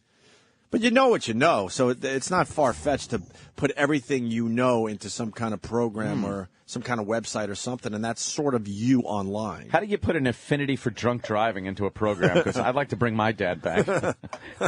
Yeah, this guy needs to let his dad go, and what he's doing is brilliant, but it's like you're not bringing him back. We're going to have a computer program that looks like him. Just people do die at this point. But the technology is definitely... I don't think it's a literal bringing your father as we back know it today, because they even talk about that in the movie, like you got to start defining what is life and all that. And he sees a time where you're gonna have more than one body. You're gonna have your obviously physical body, but then you're gonna have like a virtual body that is pretty serious. Yeah. You know, that virtual world with like Second Life? Yeah. They talk to the Second Life people. Right now, it's kind of primitive, but the technology is going to continue where it's going to start looking way more realistic. Right. And then people are going to take that so seriously that they create this other version of themselves online, and that kind of becomes part of what they know.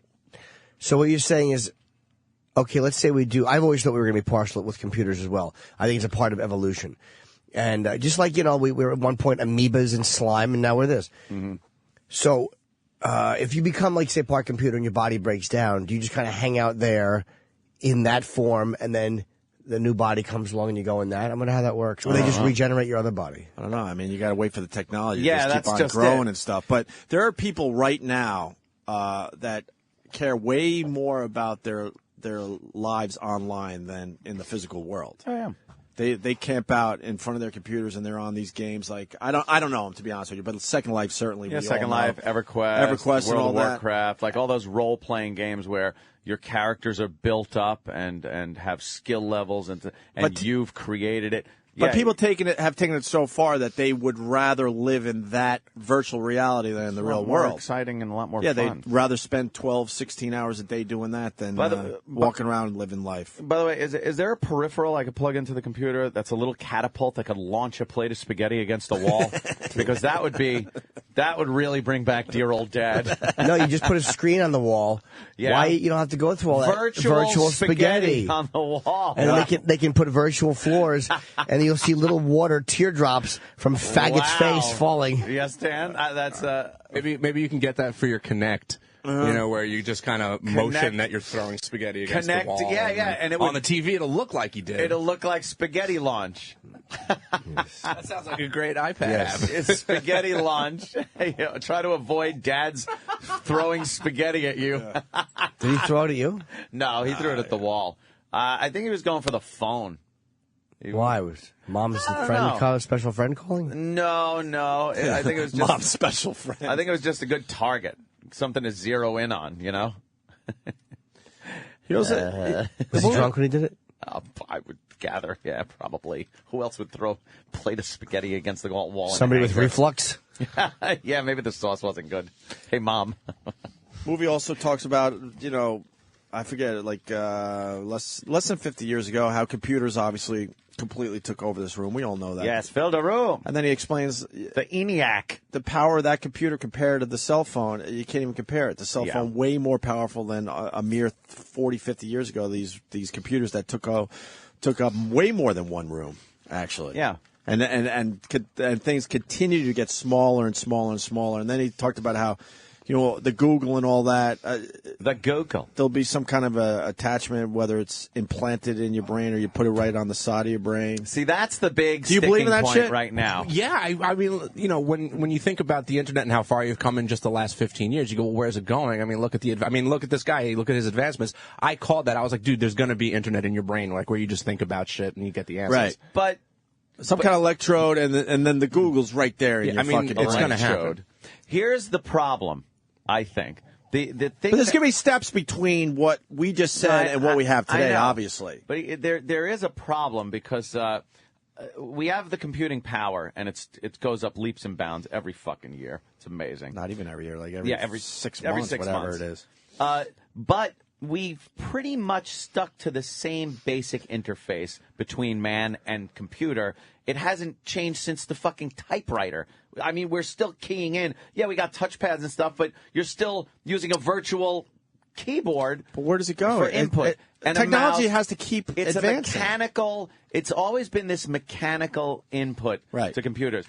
To put it in your brain where you're actually not moving your eyebrows to take the mechanical aspect out of it. Electrical impulses, your brain controlling the computer.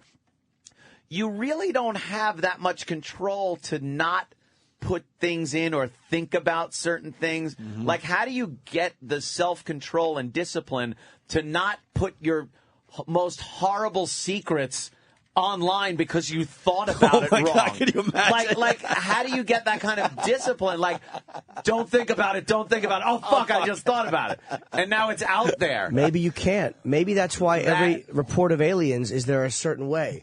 There's a certain dullness to them because maybe that's what you get from that. Maybe there's a certain neutrality you get. Oh, where you did learn how to just... Or everyone's thoughts are there evolve. anyway. Right. So when everyone's thoughts are online and everyone's things are one connect, it's not as weird because you're seeing everybody naked as opposed to one guy getting caught doing something. All right. And then it kind of balances out because, who knows, it could take 500 years of having that technology before that's worked out. That would be pretty embarrassing. If everyone's walking around naked, it's not embarrassing anymore. Absolutely. After a while. Absolutely. It really isn't. He talks about, computers as small as blood cells. Oh, really? And he goes, that absolutely will happen. And then you got these little computers in your body. And they're just checking out your body constantly, making sure everything's cool. Repairing shit? He says repairing shit eventually, but at least monitoring your body from within. Instead of going to the doctor once a year and getting all your blood work done, this thing, he says this absolutely will happen. This isn't just in there. Like OnStar. Yeah. I got my Making OnStar sure app. everything's I can okay. punch it up right now. I can check my tire pressure, oil, how much gas I got in the vehicle. I could set alarms. I could do it's like that for your body. You'll have like what? An iPhone and be able to go, we're seeing some cancer. Right. But you're going to see the cancer extremely early on. Oh, you don't want to get the fucking cancer thing on your phone. Cancer the app. Cancer fucking Especially AT&T because you never get reception, so you think you were healthy and you'd have a tumor on your fucking on your forehead. Hey, let me take a couple of these calls. Brian in New York. Brian. Out in Phoenix, we had 5,000 IT dorks in there, and he gave the keynote speech, and at least 4,000 people walked out. Why? He was so There's a bored. fire in the place. Yeah, he was on Nova last leave. week.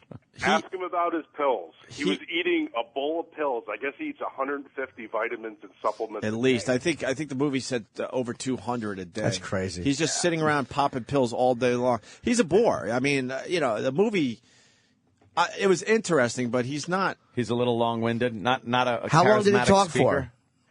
for? We probably lasted a half hour, and we walked out. I mean, everyone was just laughing. They had the Twitters going in the background, and people were tweeting on how dry and pathetic he was. But it's amazing, though. It was like a stampede running out. If there's an IT group, like you're all like all internet nerds, and the guy doesn't have pizzazz when he talks, but he's talking about accurately what's going to happen in the world, and people walk out because he's on a fiery speaker. What idiots! Yeah, that is a little. All he did was talk about like the models that he predicted. I did this, I did that. But he's not a kook. He has predicted a lot of shit, and he's come up with a lot of inventions that people take very seriously. And maybe he's helped the blind big time. That's why Stevie Wonder was in the trailer. And maybe you have to qualify yourself when you're making predictions about what's going to happen. You don't want to come off like Gene Dixon or one of these other assholes. So maybe you have to qualify yourself with what you've done right and give yourself that credibility when you talk because you know what you're saying sounds nuts. Yeah, you want to be as legitimate as like Kreskin. No, there's some guys. There's one guy, I think he's in Hong Kong. He's working on AIs. Hong Kong technology. Ding dong. And he says that whole technology scares the living shit out of him. Really? Yeah, because, what are we creating? And how do we control these AIs, these robots, in the end? How do we actually control them? Asians are crazy with their robots. Right. They really think they think a little too much of the robot. Yeah. Robots aren't. There's a good montage of robots in the movie where I kind of want one. You know what's fucked up though? Robots, the most ill-conceived, useless robot are ones that are in humanoid shape. They don't make. It doesn't make sense to have one like that. Mm-hmm. It's stupid. It's the limitations are But they crazy. showed what the robots looked at only a mere, 30 years ago, let's say, 40 years ago, and now what they're looking like. And that's what I believe in, where the technology just keeps on going. So it's like, okay, the robots look like this today. What are they going to look like in 10 years? And what are they going to be able to do in 10 years? And some of these guys that are in that world, they're like, it scares the shit out of us where this could go. The thing that robots do that is amazing, if you look in an auto plant and see those are robots that are just painting the cars. You ever see the fucking arms just swing around? There's not one run. Yeah. It does the same exact fucking moves every time. How did they figure that out? Like, that's robotics used for practical purposes. I'm looking at some Asian robot thing. It looks like anything I would see at Disney. Yeah. Animatronics, Hall of Presidents kind of stuff. Is that Obama? He's not the robot. Oh. The Asian He's probably chick. humiliated. He's talking to a robot. He's talking to a leader robot. of the free Great. world. It's better than talking to Pelosi. But I bet you eventually robots will have rights. Like, somebody will assault their robot, and because it looks like a person, people will get upset. I'm telling you. You got to see this movie. iRobot. Because they discussed that. When do they become where we have to acknowledge that they're actually robot rights? Robot rights, because they're actually thinking. When they fall out of a fleshy pussy. So we're gonna have him in tomorrow. It should be pretty a pretty good discussion tomorrow. Let me just see really fast. I want to know about this. Sherry in Jersey. Sherry. Hi. Hey. Welcome aboard, Cher. I bet it would become the R word. Robot would probably become robot. Excuse me for 1 second. Robot would become offensive, and you couldn't say. You'd have to say something like artificial, or Yes. it would be some long-winded fucking name. Alternative life form. Yeah. Yeah, exactly. You fucking robot. Yeah. Grr. Your mother's a robot lover. Sherry? There's this a novel. It's a science novel. It's actually it's a teenage novel, but it's a really good book about it's kind of like where they have the internet. It's called Feed, and the internet is implanted right in their head. Yeah. So they can. It's just constantly like you can talk to people through your mind, and they can. Yeah, but how do you keep from getting embarrassing thoughts out there? Like, oh, by the way, I'm sorry, what I jerked off to last night just slipped out, and now it's all over the internet. I love your thought. We'll ask him tomorrow. The guy's coming here. Ray Kurzweil. That's a great question, because they talk about the future people, whatever they're future people. They believe this is actually something that will happen in our lifetime, and we're older in our lifetime.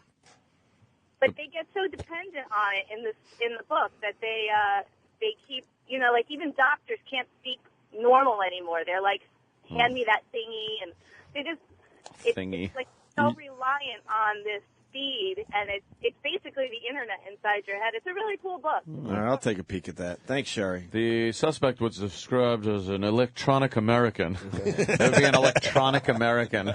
Jesus. Fucking robot. Someone said a racial slur at me to call him a toaster. Yeah, some fucking toaster cut me off today. Yeah. That would be great. That's like saying toaster. That's like saying Waterhead, right? Yeah. Fuck you, blender. Leave. Can I talk about my Islanders for 2 minutes, Ann? Yeah. I know you're not a big hockey fan. Well, I do like when my team is the clip I saw was funny. Yeah, my team is pretty much I think officially the second worst team in hockey. The Devils are the worst team in hockey right now, and it's a very embarrassing year for us, and it's a very tough year. They don't even have a shot at the playoffs, and they didn't have a shot at the playoffs 2.5 months ago. Brobot. Brobot, yeah. Brobot. Okay, great. The Islanders played the Penguins last night. And even the hardcore fans that follow me on Twitter, because they get mad at me, they're like, yeah, even today, I'm wearing a bag over my head. This guy, Mega Burp, on Twitter. A Mega Burp? Big Islanders fan. Oh, here's the video right now as we talk. Oh, yeah, there you go. Could you get it up for me? So, at the end of the game, I guess you don't have to get it up for me, because there it is. God. They're showing it everywhere. One punch, he's and they're knocked laughing. out. See, look, they're they're laughing at our goalie, Rick DiPietro, who's just Guy's been like, yeah, what a punch. You fucked him up. Yeah, Johnson, who's the backup goalie for the Penguins. I think there was like a minute left in the game, and I love this. Yeah, and there was a big fight, And then Rick DiPietro decides, I got to go fight the other goalie. He's going to goon it up. We just were talking about this. Goalie against goalie. How mad are you that you're mad at the guy all the way on the other end of the ice? He didn't you can't hear him. He can't bump into you, but you get so pissed off, you go, I got to go fight that guy now. So that's exactly what happened at the end of the game. DiPietro goes to center ice, and this I think his name's Johnson, the backup goalie for the Penguins. Yeah. He blew his shutout, by the way. I'll explain in a second. So they square off at center ice. Johnson punches him with his left hand. He's obviously a righty. Hits him with his left. DiPietro literally goes down. Glass jaw. Like a wimp. And then Johnson is cocked and ready to beat the shit out of him and realizes, like, I can't punch him anymore. He had his right hand cocked back, ready to punch him again in the face. And he just kind of goes like, I already fucked this guy up. You could see that he felt sorry for him. Yeah. And how lame he was in this fight. And then they have another angle of DiPietro, and you could see how petrified and scared the guy is that he's going to get in a fight. He's not a fighter, You could see it in his face. Yeah, he did look pathetic. And they're showing this fight everywhere. I tweeted it last night, but it's everywhere. Certainly you can find it. And then Johnson goes back to the bench, and all of his teammates are just laughing. They're just laughing at him. Dude, they're clapping. Look at him, high five. Look at him. This little punk. Look at him. They're just like, dude, you fucked him up. One punch. Yeah, they're patting him on the back. One punch, he's down. And he blew his shutout because that was it. He had to leave the ice with, I think, how many seconds? 16 seconds left in the game, so officially he doesn't get a shutout because they had to bring in another goalie for the last 16 seconds. And the goalie fucked up? Huh? The other goalie? No, it was still a shutout, but technically, he you got to be in the whole shutout. game to Gotcha. officially get the shutout on your 16 seconds he had left? He hit him with the forearm, but still, he went right down. It wasn't even a down. big forearm. Was it a forearm, or did he get him with It looks his like it fist? was. It looks like he hit him with the forearm, elbow combo. Nice. But it didn't seem like it was enough force to knock him down like that. He goes down. And then he's right-handed. He's on top of him with his fist cocked, and he's like, I can't hit this guy. I can't fucking hit this guy. Couldn't bring himself to fucking... I'm embarrassed. To punch him. This team, it's embarrassing. We pay this guy, I think it was $93 million for 15 years or something. Not to fight. I forgot exactly what the total was. And he's a bust. Got to stand on his head. And now he's frustrated, so he wants to go fight, and he looked like an idiot. Yeah, he shouldn't ever do that again, by the way, unless he takes some fighting lessons. Right. The other clip that's going around today, which is worth playing, is the weather guy from Canada. Danny knew where it was. You know where it is, Travis? No, I will find it, though. Please do. Now, in other sports news, do you hear about the Mets and Bernie Madoff? Yeah. Madoff fucked up the Mets.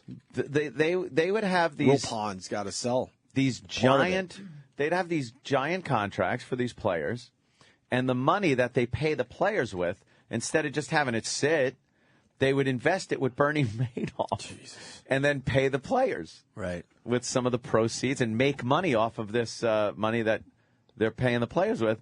And then it all just disappeared. I know. Holy shit. So are the players getting fucked? Nah, the fucking, they got to get paid because it's not, they didn't fucking invest with Madoff. Right. No, so they're trying to still sell, obligated. They're trying to sell like 25% of the team. Of the team. Yeah, they're trying to make like $100 million.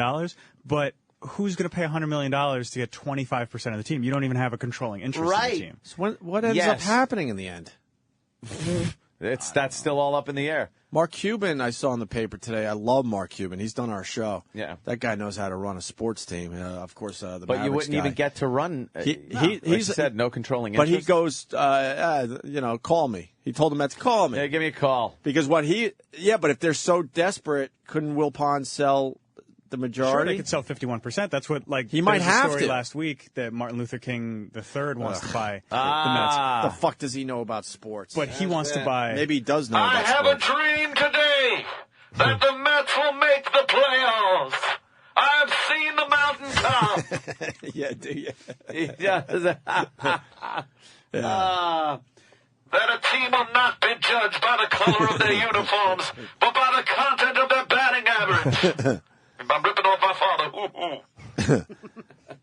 What a surprise! I'm wrong again. Let me go to Mitch and White Plains so we get the real info. Go ahead, Mitch. Hey guys, how you doing today? Listen, DiPietro lost his shit yesterday. I don't know what the fuck was wrong with him. He just takes a Ron Hextall type swipe at one of the players, and that was the result of the fight because they had to put him in his place. Yeah, I saw that. I saw he kind of took a cheap shot. And then who did Johnson come out of goal first and say we're doing this? Yeah, basically he said, Okay. What are you stupid? Right. And he just put him in his place. Hockey's weird because they only let goalies fight other goalies most of the time. Yeah, well, he totally deserved the ass whooping. She's a punk. He took all the honest money, and he just needs to go somewhere and die. Yeah, fucking DP is just a unbelievable disappointment. I have a team. I have a team today. 15 years, $67.5 million. Deal signed 4 years ago, so we're stuck with this guy for another 11 fucking years. Free agents at last. Free agents at last. Thank God Almighty, free agents at last. I can't get off the Martin Luther King Jr. It's a good one, though. It sounds like him. I like that That's a good. Heather? I like that he wants to buy the Mets. Heather? Yo. Hey. Hey. Yeah, basically what that guy said, I got so excited when I saw that. That was my favorite NHL moment of the year, I think. Oh. And I'm from Pittsburgh. I'm a huge Pens fan, and I thought of you immediately, Opie. So I can't even beat you. I can't even fight you on this. It's embarrassing. oh man, Everyone's laughing at DPA show today and the Islanders in general. That was embarrassing. Thanks. Plus they have an ad. They're putting some dumb package together for. Oh, you saw that too? Oh, give this to Anthony. He'll laugh. Jimmy will laugh at this one too. They're doing a Valentine's Day thing to get people to the Coliseum. Oh no! So it's talking about love, Valentine's Day, hockey, and then Gold-covered roses. Gold-covered roses, and then in the ad it says "and roughing." Oh, really? And roughing or something like that. Oh, what does that mean? They're not even thinking over No. there. So everyone's talking about this ad. What the fuck is wrong What with the does it Islanders? mean? Are they into What, domestic violence? Look at this ad. a few Look at of this them ad. happen. This February, give her flowers, chocolate, and 2 minutes for roughing. Oh, that's good. Who thought that up? Potvin? Right. Hey, see, you know the Islanders. Oh, I know the old school fucking. Yeah. I love the chant. Beat your wife, Potvin. Beat your wife. And 2 minutes for roughing. What the fuck are they thinking? That's crazy. So, can we go to the weather video? Yeah. And then we talking about videos. We got this. Lidstrom back to Cronwall. Score! What the hell is that? I don't know. It sounded exciting. Sounded like though. hockey. Sure Isn't that did. exciting sounding when they score? We will play out the Weatherman. entire store. So thanks for joining us. Grab a hot cup of cocoa as well as Put that back. Put that back. I gotta get that again. Cup. We will play out the entire store. So thanks for joining us. Grab a hot cup of cocoa as well as No one fucks that up unless you love the cock. Yeah. Grab a hot cock. Grab a hot cock, and then he tried to change it to cocktail, but that doesn't work either. He was going. Then he went with cocoa. Coke. Maritimes. We will play out the entire store. So thanks for joining us. Grab a hot cup of cocoa. Whoops. Wow, man. Isn't that great? A hot cock. What does he say after that? Then he was going cocktail or cocoa, but he said a cup. A cup He was of all over the cocoa. place. Is that what he said? Store. So thanks for joining us. Grab a hot cup of cocoa. Oh my God. As well as bring your computer. Your laptop balls. on Twitter. See, that's because his computer was in his brain. That's Yeah, getting back to your thought. See? That would have been like, I said hot cock. Oh, well. No one makes a Freudian slip like that unless you love the hot cock. I mean, I'm just think I would have guessing. to agree with I've you. never fucked up like that, and he couldn't even get out of it. He was stuck with the hot cock. He was like, in his mouth. hamna. He couldn't get hot cock out of his mouth. All right. One more time, going to break. Oh, please. For the Maritimes, we will play out the entire store. So thanks for joining us. Grab a hot cup of cocoa, as well as bring your computer, your laptop, and join us on Twitter. The Opie and Anthony Show. Opie and Anthony on the virus. Sirius XM. The virus. Sirius XM. This is the Opie and Anthony Show. Before we move on from the goalie fight we just talked about, Rick DiPietro from the Islanders looking like, I don't know. Pussa. All right, you said it. Me and Ant went old school during the break talking about Billy Smith. Billy Smith was Even Anthony remembers Billy Smith. Oh, yeah. You got to go way back. You got to be a hardcore Islanders fan that goes way the fuck back. Those are the wonder years of the Islanders. We're talking the 80s, and Billy Smith would never have gotten punked out at center ice like that. Never. He would swing at you. He was a dirty motherfucker. Near his crease. He would fucking, like, take his stick and fucking whip it at your legs, at your head. About a month ago, I was trying to look up some old Billy Smith clips on YouTube, and it's lacking. Didn't quite have the because, like you cameras said, then. these guys go across his crease. He would take his stick and just fucking like they're doing to the Egyptians. Yeah, that's what Billy Smith did him to anyone that was close to his crease. He was not scared of anyone. He fought all the fucking time.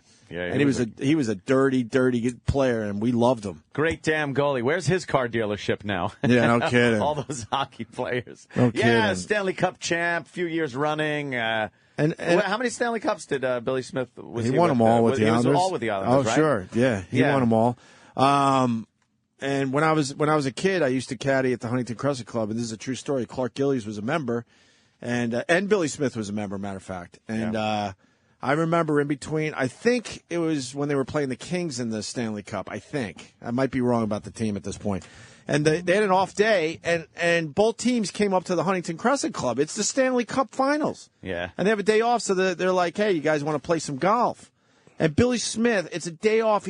I got the caddy for him that day, just pounding fucking beers. And I'm sitting there as a little kid going, I want to believe in this shit, that they're taking this really seriously. And just mellowing out on a day off. Well, it worked. But he was just fucking slamming back beers, playing golf, and then the next day he was back in goal. Yeah. The good old days. He was an animal, man. He was a fucking animal. I'm Billy Smith. I won 4 Stanley Cups. And look at this cup holder in this 92 Toyota Celica. How much money could he have possibly made? What are you doing? 4 Stanley Cups and no money. Yeah. Probably no money. I'm sure. The old days like that, it was just for the glory.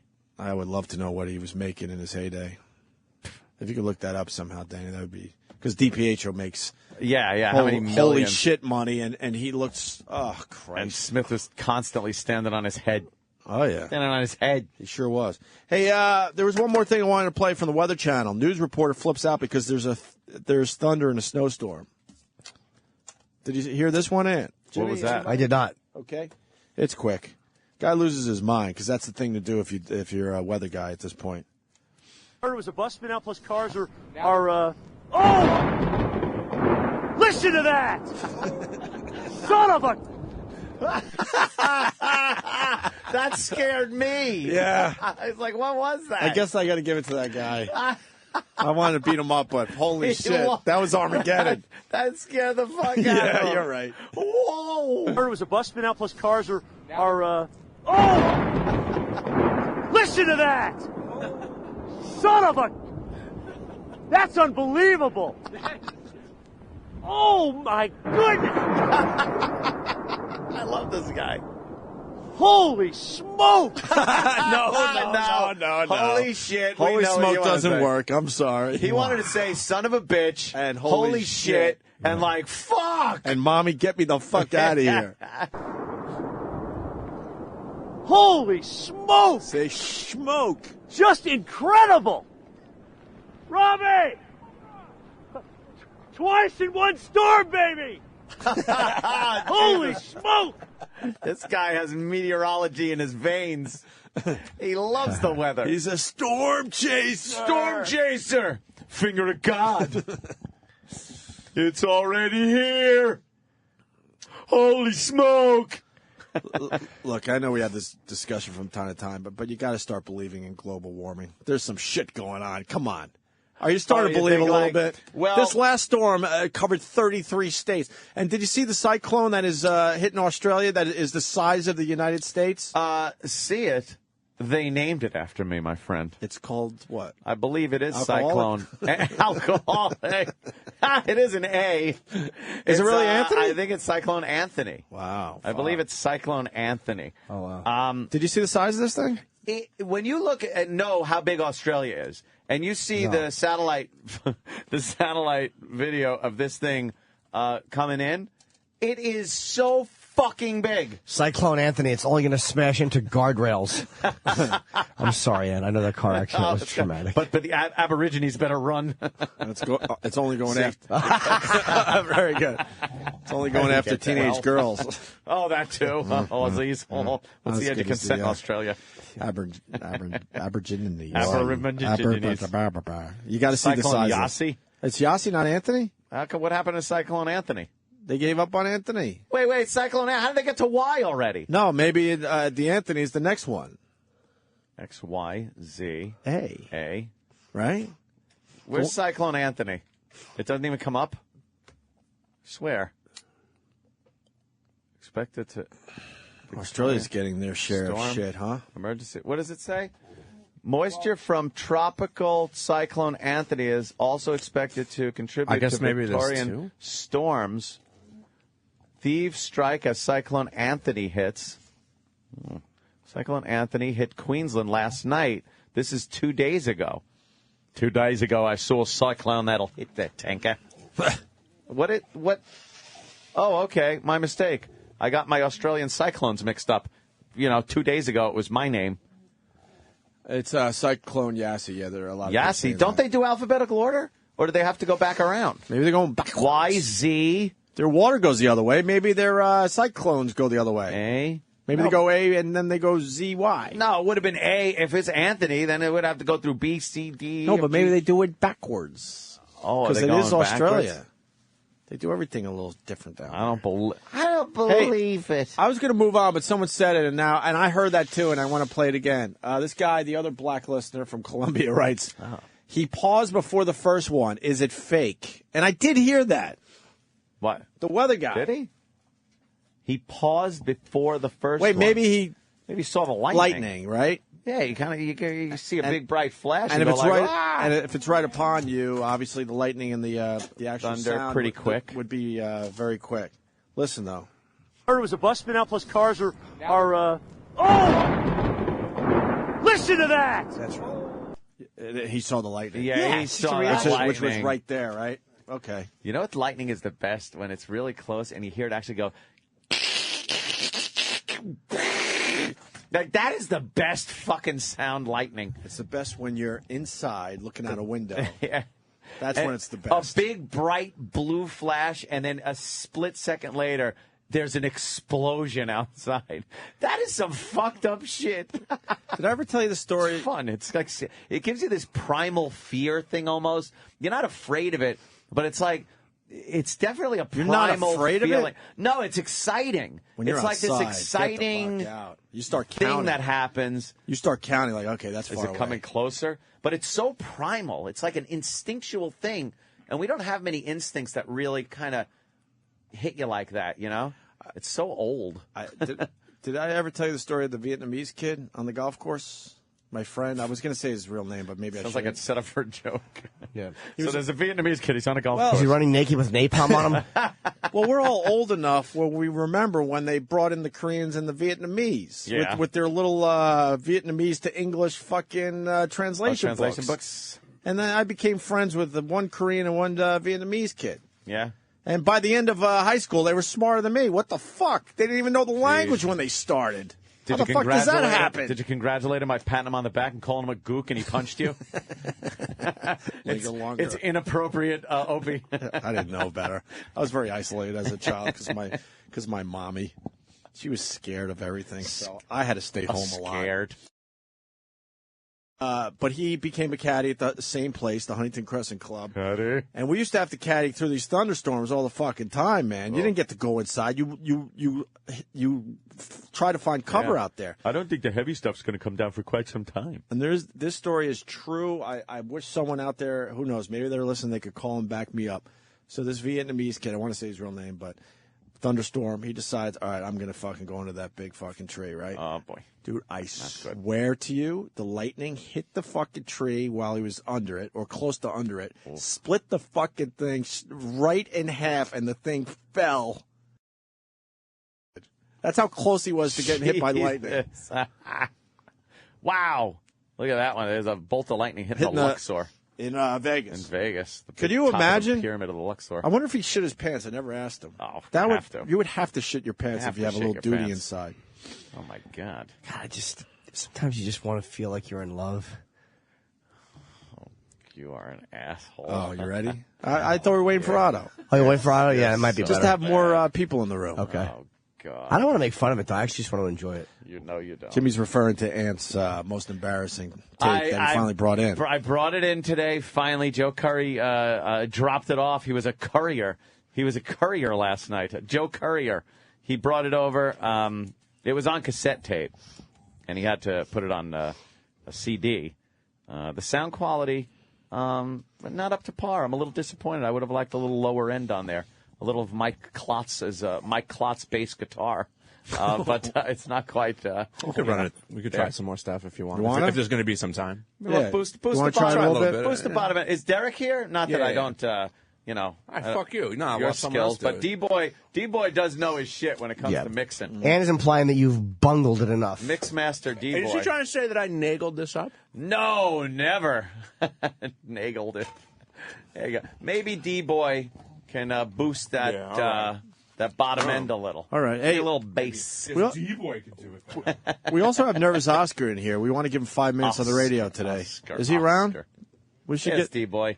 He's do me justice. Little bottom end there, D-Boy. Little bottom end. We also have Charlie Sheen's 911 call we got to get to. And really quickly, what do you think of Bloomberg's smoking ban? That's big news today. Again, I think Bloomberg shoving his face in everyone's business. Even at this point, even when Bloomberg has an idea that I'm like, all right, that's reasonable.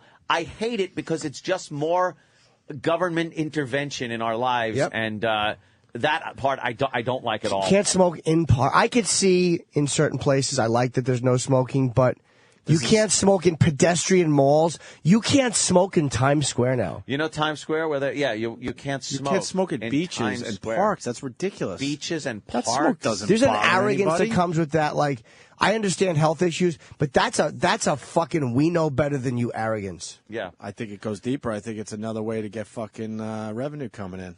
Yeah, of course. Because he knows people are addicted to cigarettes, and they're going to take their chances. And now, guess what? Here's your $200 fine for smoking at a beach.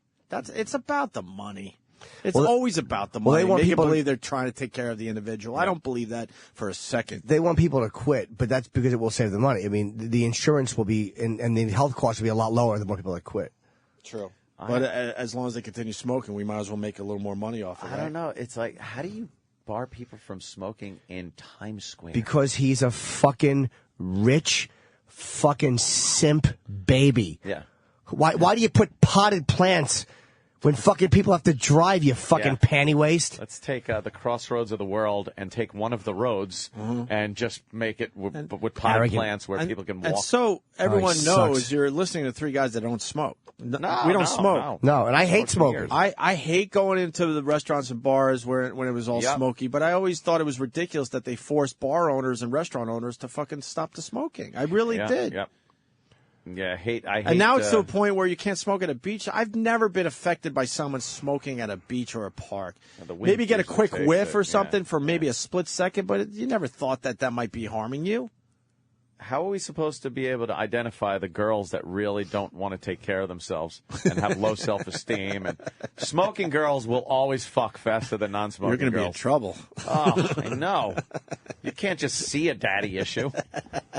You got to see the signs. You need the first physical sign, that butt hanging out of their mouth, that fucking cigarette hanging out like Muggsy. That's really funny. That's really funny, man. And if you want to get into this, I mean, he's banning it in New York. But what about the exhaust from the cars? That is way more hazardous to cars. But that's way more hazardous to your health than a dumb guy smoking a cigarette in Times Square somewhere. It's ridiculous. It truly is. He's full of shit. He's just like Jimmy said, a rich, arrogant baby. He has nothing better to do. He loves power. This guy loves having power over his minions. Yep. So what he does is he just keeps enacting these laws and rules and regulations. Yep, he's going to dictate and regulate the way you live your life. Yeah. I don't care that he has a fucking R in front of him. He's a flaming liberal. He just could not get on the fucking Democratic ticket. He's an embarrassment He's to even have as a prick. Republican. And he wants to take your salt away and your sodas away. Sodas. And by taxing amounts you can't to do a tax. that. Yeah. You can't do that. They're taxing health. That's not going to make people stop fucking eating salt. Was that pretzels and all really? that shit. And by the way, was that really the intent of taxation in this country? Was that really the intent? Where they said, hey, we need your tax dollars. If you want to live in this country, you got to pay a certain amount of money so we can keep the infrastructure going. Do you think they really meant, hey, by the way, that isn't good for you. We're going to tax that. It's ridiculous. No. You can't do it that way. It's taxation without representation. Hate to admit, but the Obama thing too. You can't force people to get Health insurance. insurance. You can't make just a law can't. that says you have to get health insurance or you'll be taxed. Sure. It's you can't do that to the people. Then again, the people are going to, in a way, you're probably right, but what bothers me is then people are going to go, well, you got to take care of me when I'm sick. Like, if those people who refuse to get it are willing to fucking either pay for it or go, fuck yourself, you're not getting the surgery. You're not getting emergency room. It's like it's a weird balance. There's a gray area because they know they're going to be taken care of. Mm-hmm. Yeah. It's like that. I mean, I don't know. It's like that firehouse that wouldn't put out that fire because the guy didn't pay his bill. Now, $15 is a little still drives shitty. me nuts. It was deemed unconstitutional because you can't force people to do something under the threat of taxation. You just can't do it. It's I don't know who thought that was a great idea. I don't like any of these taxes where they're forcing you to do or not do something, or you will be taxed for it. Yeah, I agree. It's supposed to be, all right, you're taxed on your income, you're taxed when you buy something. You're taxed enough. Leave us the fuck alone for a second. For fuck's sake, cut your budgets. Even, believe me, I'm not a fan of Cuomo, but... you hear what he did with the MTA? Yeah. Oh, you did hear? Yeah. I'm like, holy, about fucking What did he do? Cut their budget by $100 million. Their budget, $100 million. Good. Now deal with it, motherfuckers. Holy shit, that's a big move. I like that he's cutting the budget like a motherfucker. But aren't they going to raise prices? They probably will. They probably will. I still go with the fact that I think they have plenty of money. They're just spending it poorly. That's what they're doing. But now Cuomo, inherited all this shit, and he's like, "Fuck that! I'm cutting the MTA's budget by $100 million." Wow. Yeah, and Cuomo's pissing off Bloomberg, which is great. Is he? Yeah, he's pissing off everybody, the unions, Bloomberg, which is good. If a politician is getting everyone mad at him, he's doing a good job. That's absolutely how I feel. If he's sticking to his own guns, fuck the polls, fuck this. I think this is a good idea, and that's what I'm doing. Yeah, I like it. He's all business too. He is. He didn't have a party for himself or nothing. As long as he's not, I know. He no seems to be a party. weirdo, man. He seems to be just all business to the point he's got to be a drag. As long as he's not as fucking with this welfare crap that his father was into. Mario. Wasn't to me. Oscar came by to do something Oscar. for the show, but we saw him wander in the hall, so we figured, what the hell, have him come in for a few minutes. What's up, Oscar? Nervous Oscar, how Morning. are you? How's everybody doing? What are you doing here? Oh, I was just stopped by. Sam called me up yesterday, and he was like, "Hey, you want to stop by, help me out a couple things?" Yeah. I already helped E-Rock. I was licking some envelopes, sending out WAF stickers. So he was like, "Here, lick this," and I licked it. Tastes like shit. Those. They should make him flavored. Oh yeah. Fuck. Then E-Rock would have done it himself. Yeah, no. Well, he did the adhesive ones pizza on field flavored. stick. Yeah. You're an inventor. Why don't you patent that idea? Yeah. It's not a bad idea because I got a lot of envelopes to lick myself for something coming up. And why not fucking flavor this shit? I get the peel off adhesive one, so I don't got to deal with that licking good. shit. Yeah, You know, exactly. those are the best. I actually gonna do the rag thing. The but future. but still. You take a little sponge and just sponge them down. Spongy. Just like looking for something else. Oscar, we want to give you. We want to give Pussy, you. right? We want to give you 5 minutes. Oh, 5 minutes. There's a lot going on in the world. Oh, absolutely. Yeah. Man, it's scary. I mean, now when everybody's saying, hey, what's going to happen next year, with all the predictions and what's going to happen with the Mayan almanac calendar. It's scary. Well, I'm talking about because, you look at the weather, you look at, geopolitical turmoil, you're looking at the gas prices and well, it's because I commute, so that's why gas prices affect me a lot. And I spend like $60 on gas like on a freaking daily basis. Yeah, so I have to buy a smaller car. Maybe switch over to like some sort of what do you call it, hybrid, or maybe go hybrid or electric power. Looking at the Volt, the new Chevrolet Volt. Yeah, looks it's good. I mean, it's like what 41,000 or something. I don't know if you can lease it. I don't know. Maybe I should stop at a dealership and be like, hey, what's up, guys? And what do you plug it into your house? Yeah, hell yeah. I have a couple plugs there in the garage, so hey, we'll just park it next to you just plug it in. Absolutely, yeah. Yeah, but hey, remember where that electricity's coming from. Mommy and daddy. Oh no! That's why it works for him. You don't give a fuck. Oh no! I pay bills in the house. So yeah. No, I was saying I was talking about the plants. Where they burnt coal and all that stuff. Yeah. Yeah, it's still filthy business, huh? Do you think with this Volt, he brought up something I actually wanted to talk about with the Volt. Yeah. Do you think you're going to see a lot of electric receptacles being locked and hidden and shit? Because if you go behind certain stores and things, there are just receptacles on the wall that no one really uses. Holy shit, but now it would be like free gas with the heavy metal covers. Yeah, and you just pull up now. You have an extension cord with you. You plug it in. You just hang out and charge your fucking car free. No electric bill. It'll probably be computerized, and in order to use it, your database has to register that this is your car, and then they'll just charge you. But at first, they're gonna have to change. They're gonna have to change all that. Just an open outlet. I wonder. Just an open fucking outlet. Yeah. You could just plug your car in to a regular outlet and take people's electricity. Your neighbor goes to work. Yeah, exactly. Wait That's for what him I mean. to leave, and then fucking he leaves, pull you up. run an extension cord Right from up his outdoor driveway. thing. Right. You run it to your car. And then you fucking, give it the old pull the fucking extension cord out of the wall and wrap your cord up, and you're all fueled up. Yeah, it's like siphoning, but less dirty. Yeah. What else going on? So you're getting a Volt. What about Egypt? What about I don't know. What else? Like Charlie Sheen. Egypt. What do you think? Oh well, I mean, what I think is like a lot of people on the streets. Like, goddamn, how are you going to pay your rent?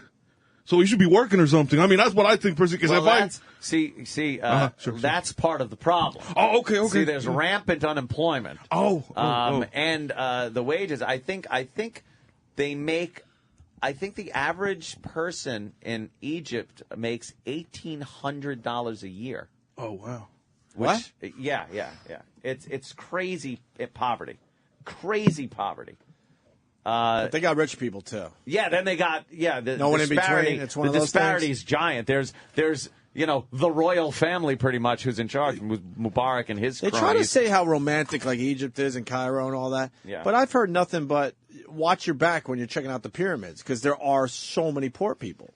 Yeah, they want money and goods constantly and riches. Yeah, I didn't know it was $1,800 per person. Yeah. $2 a day or something. I heard this Japanese show that they have like a friggin' Pizza Hut and a McDonald's right across from one of the monuments there. Yeah. Wow, that's stupid. Yeah, I was watching an interview with the CEO of Yum.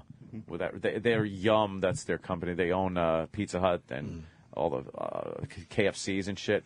And it was odd to see like a Pizza Hut and then a tank in front of it. It's kind of cool. It was weird. It was odd. You see something so nice and recognizable and Western. And then you just see a big tank in front of it. A little creepy, but so that's why they're not working. Oh, okay. Yeah. Well, yeah, and they should offer a good, employee. Yeah, start building shit. Like just in Dubai, like they had the Burj Khalifa, build the big tower. Yeah, start building shit. So where does that money come from to build shit? Oil. They don't have a lot of oil. Oh, okay. See, Egypt, it's a misconception that Egypt has oil. They don't have a lot of oil. They got the canal. They have the road that all the oil got to go through, the Suez Canal. But their gross national product is probably that of, like, Louisiana. Oh, damn. The entire country of Egypt makes the same amount of money a year as Louisiana or some shit southern state, Arkansas.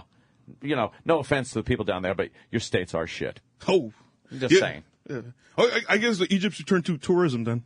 You know what I'm saying? Well, Well, that's they their big kinda thing. have okay, all right. Tourism. They can't turn to that if they already have that. Oh, okay. Well, clean the streets. They only have and- so much stuff you can look at. Clean the streets. Yeah, clean up the Clean the the streets. shit's going on. It's like fuck, a lot of people. Anthony, He says clean the streets. Jordan from Scranton writes, "Fuck, I just lost money. I bet a friend of mine $50 that Oscar wouldn't say the phrase geopolitical turmoil today."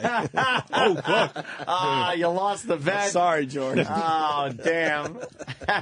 So whose side are you on, Oscar? Oh, on the American side. No, I mean the Mubarak thing. Are you from? Well, this is the thing, man. I wouldn't be able to say something like solid because I mean I don't live out there. But I mean, if give the people what they want. Absolutely, if they want jobs, they want good education, and they want good health, then absolutely give it to them. I mean, if you have to crack a couple eggs, then might as well do it. You know what I'm saying? Crack a couple of eggs? Yeah. I mean, if you want. What does that mean? What do you mean? If by you want breakfast, I don't know. It's like an old Irish saying, no. Well, how does it go? Oh, I don't know. But if you want scrambled eggs, might crack a couple shells or something. No?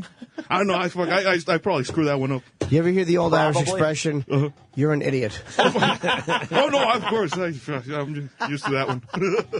Anyways, His ideas are fairy tales. yeah. It's not easy just to give everyone jobs and health care and all that. No, that's true. Brainiac of the month.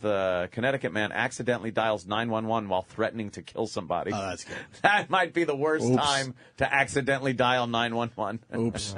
Oscar, we talked about this earlier in the show. Would you be one of the protesters right in that square there? Would you be one of those brave enough guys to fight for the cause and maybe die for the cause? I said, honestly, that I would check it out, but on the outskirts, where I would kind of hear the shit going on sort of in the background. Where would you be in that square? Actually, I would be in the sideline just throwing rocks from there and just like, you just throw it and just look to the side there. You know what I'm saying? Where would you throw the rocks? Wait, Where you would would throw them? you would be sneaky rock thrower? Yes, that's right. Sneaky rock throwing yeah, guy. that's right. I would be that guy. Fuck. Just throwing at anybody? Yeah, fuck yeah. Like, if somebody swings by, just, pick up a stick and start hitting somebody on the back of the head. Yeah.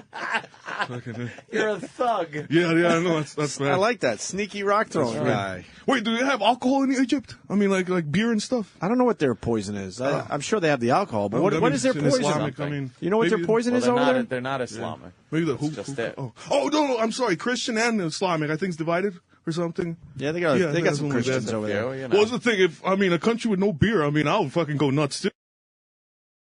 Yeah, Nah, they probably got sad, beer right? in Egypt. Yeah, Egypt, It's probably shitty because you you could have to some- use that water from the Nile or something. Oh, But jeez. Every once in a while, people need outlet. I mean, something to turn to. Something you could just blow some steam or something. I'm feeling you. Absolutely, yes. what about? We're almost done with you, but what about Charlie Sheen? Oh yeah. What's up? We were hitting a sex addiction or something. So what was it? No, I didn't have a chance to read up on it. Anyways. It's embarrassing tape is back in studio. They worked on it a little more. You don't have anything on Charlie Sheen? Oh no, yeah, I just don't remember. I'm sorry. Can you just yeah, I don't remember. What was? I mean, I'm not aware of. I haven't had a chance to read up on it. What was that going on with him? I'm sorry. No. No. You could be the only person alive that doesn't know what happened to Charlie Sheen. No, I just been so busy, man. Like, Doing I'm what? working. No, well, because what happens in the mornings, I'm working at my retail job. Then from there, like 2 days a week, I have class, and then 3 days I'm at CNBC. You don't have class any days of the week. No, I do. Well, No, truly. Believe me, you don't. Well, I had photography last night until 11. How'd that go? Oh, pretty well, actually. Learning. What'd you take pictures of? Fucking the traffic and the roads, how fucking bad they are and shit like that. Yeah? Well, it's the only time I get, to get shoot with the camera Are you out of the car. are you using like Photoshop? Oh, yes, absolutely. I just started working on it, Are you getting good at it? Oh, yeah, I think I'm catching on with it. Yeah, pretty. it's fun. Oh, absolutely, Yeah, I like it. Absolutely, yeah, it's fun. So I can't wait. I mean, want to buy one little camera there, a Canon 60D or something like that. Yeah, you're gonna get a nice Canon. Yeah. Interchangeable lenses and shit. Oh, absolutely, it'll be fun. Yeah. Cool. And what's your goal with photography? What are you looking to do? Maybe take some pictures that'll end up in a gallery, or you want to be like a journalist, photojournalist. What are you thinking of? What's your interest? Well, I like, as a hobby, like on the weekends, maybe go out in the countryside, like Pennsylvania or upstate New York. Because there's some beautiful scenic, like, roads and everything. And then what would you do with those pictures to kind of... Oh, just for shits and giggles.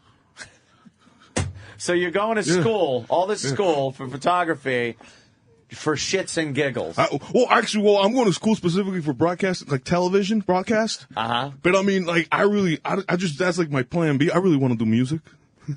So it's photography and television, but he wants to do music. I don't want to go past the photography thing for a second. He's obsessed with roads. It's kind of like Bridges of Madison County thing going, but it's Oscar and roads. Can I put my film in your refrigerator? That sounds like a fucking come online. Why do you like roads? Roads? Oh no, because as you guys might know, I'm like muscle car aficionado. So like Aficionado. I got that magazine, Muscle Car Aficionado. Oh well, no, I mean, yeah. So like on the weekends, when the summertime comes around, the spring track. Hell yeah. What kind of car do you have? What do you have? What kind of muscle car you got? I have a '67 Camaro. Oh yeah. Yeah, it's really like a clone. I got like a 305 from an '83 Camaro, so it's a V8 5.0 and a 4-speed manual. Oh yeah. Yeah, it's Valera Red. So. What's your times? What times do you run? I do it for cruising. I really don't race. You know what I'm saying? Yeah. That fucking thing's quarter mile time or something. It's too heavy, that fucking thing. I mean, because it's so solid steel and shit like that. Don't take it out when the roads are cold and the tires are cold. Yeah. Because you'll probably spin into a guardrail. Yeah. The only reason I got the car was because, you know what? With this car, I get so much pussy. It's like so the opposite. Fucking hey, like I drive somewhere to like Dunkin' Donuts, park it right there, going for coffee, come back out, and then I'll be like a 60-year-old guy. I remember this car when came out of Vietnam. I was in high school. And I'm like, dude, unless you have tits and or you're a hot daughter, then you fucking don't talk to me, man. You know what I'm saying? Got tits. Yeah, old guy. Yeah, the guy. Oh, that was like bad. That. Yeah. So you're hoping that you'll walk out of Dunkin' Donuts to your fucking old Camaro muscle car and hope like a bevy of broads are just sprawled on the hood, semi-clad. It's not happening for you. Yeah, no, it's not happening. I mean, that's just. I mean, I guess maybe it's the movies that paint a picture like that. Like the guy with the hot car. But anyways, fuck it. That's just You have is it like refinished? Is it painted and looks nice? And absolutely, yeah. Upholstery, everything. Is it restored? Yeah, well, yeah. It was partially done 9 years ago from the previous owner, but it's done great shit. Paint still has the glossy finish and everything. I mean, it does have a couple scratches. I will not lie. But I mean, but other than that. What about your rims? Oh yeah, I got not Eagle Thrust. They're Torque Thrust. No, I take those off immediately. Yeah, expect that to break down. They're American Racing Torque Thrust 17. With you got 17s on there? Yeah. With low profiles. You don't got spinners? Oh no, because because you're Colombian. No spinners. Having that Hispanic kind of background. You would like, does it jump? Does the front hydraulically come off the ground? No, maybe. When you throw up gang signs? Oh, no, hell no. No gang signs. I'm getting a request. What's this? Coffee. Oh, shit. Wait, what is it? I've been drinking a lot of that lately, man. Drinking a lot of what? Coffee. Yeah. Coffee. Yeah. And I don't even think it's a New York accent. No, it's a weird accent. Yeah, I know. He's got some weird things going on. Yeah. Oh, absolutely, yeah. Hey, one more thing, and then we'll let you go. Oh, okay. Yeah. Sports? You like sports? Super Bowl's Sunday. Oh yeah, I don't know, man. Following the coverage? Well, yeah, a little. I mean, I was with my friends. We're rooting for the Jets, but now I don't know. Maybe it'll be a boring Super Bowl, man. It doesn't look promising. Hold on. Janine brings up a great point. Yeah, he's Colombian and he can't say coffee, right? That's Colombian. True, how do you say this? Coffee. Coffee. Cafe. How would you? Cafe. Yeah, sure. Yeah. Say it properly, please. Coffee. Coffee. Oh, coffee. Coffee. Coffee. Yeah, coffee. No, coffee. No, you say it first, then I'll say it. No, you just say it properly. Just say coffee. Yeah. Coffee. What? Coffee. Wait, you say it, Anthony. You say it again. I did already. Oh yeah. Coffee. No, coffee. Coffee. No. Coffee. Cafe. Coffee. I don't know.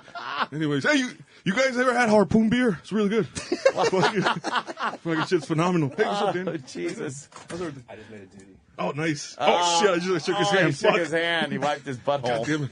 Yeah. Awesome. Awesome. All right, well, Oscar. it's great to see you again, Oscar. Nice to see you guys, too. We can only do about 10 minutes with you. It gets a little exhausting for you. Yeah, it's good to check in with you, though. Absolutely. That's good. All right, fellas. Is that it? Anything else on your mind? Quickly? Let's see. That was it, right? I don't know. Hopefully freaking springtime will roll in quick, man. I'm sick of the snow. Oh, the snow. Yeah, fuck it, man. It's like you can't drive anywhere, man. Last night I almost clipped a cup car. Oh, shit. Yeah, I was doing 25. He was doing like 35, right? And then it wasn't on his side of the freaking street. it wasn't clean. So I know he saw me coming, I saw him coming, and he would just, threw himself at me.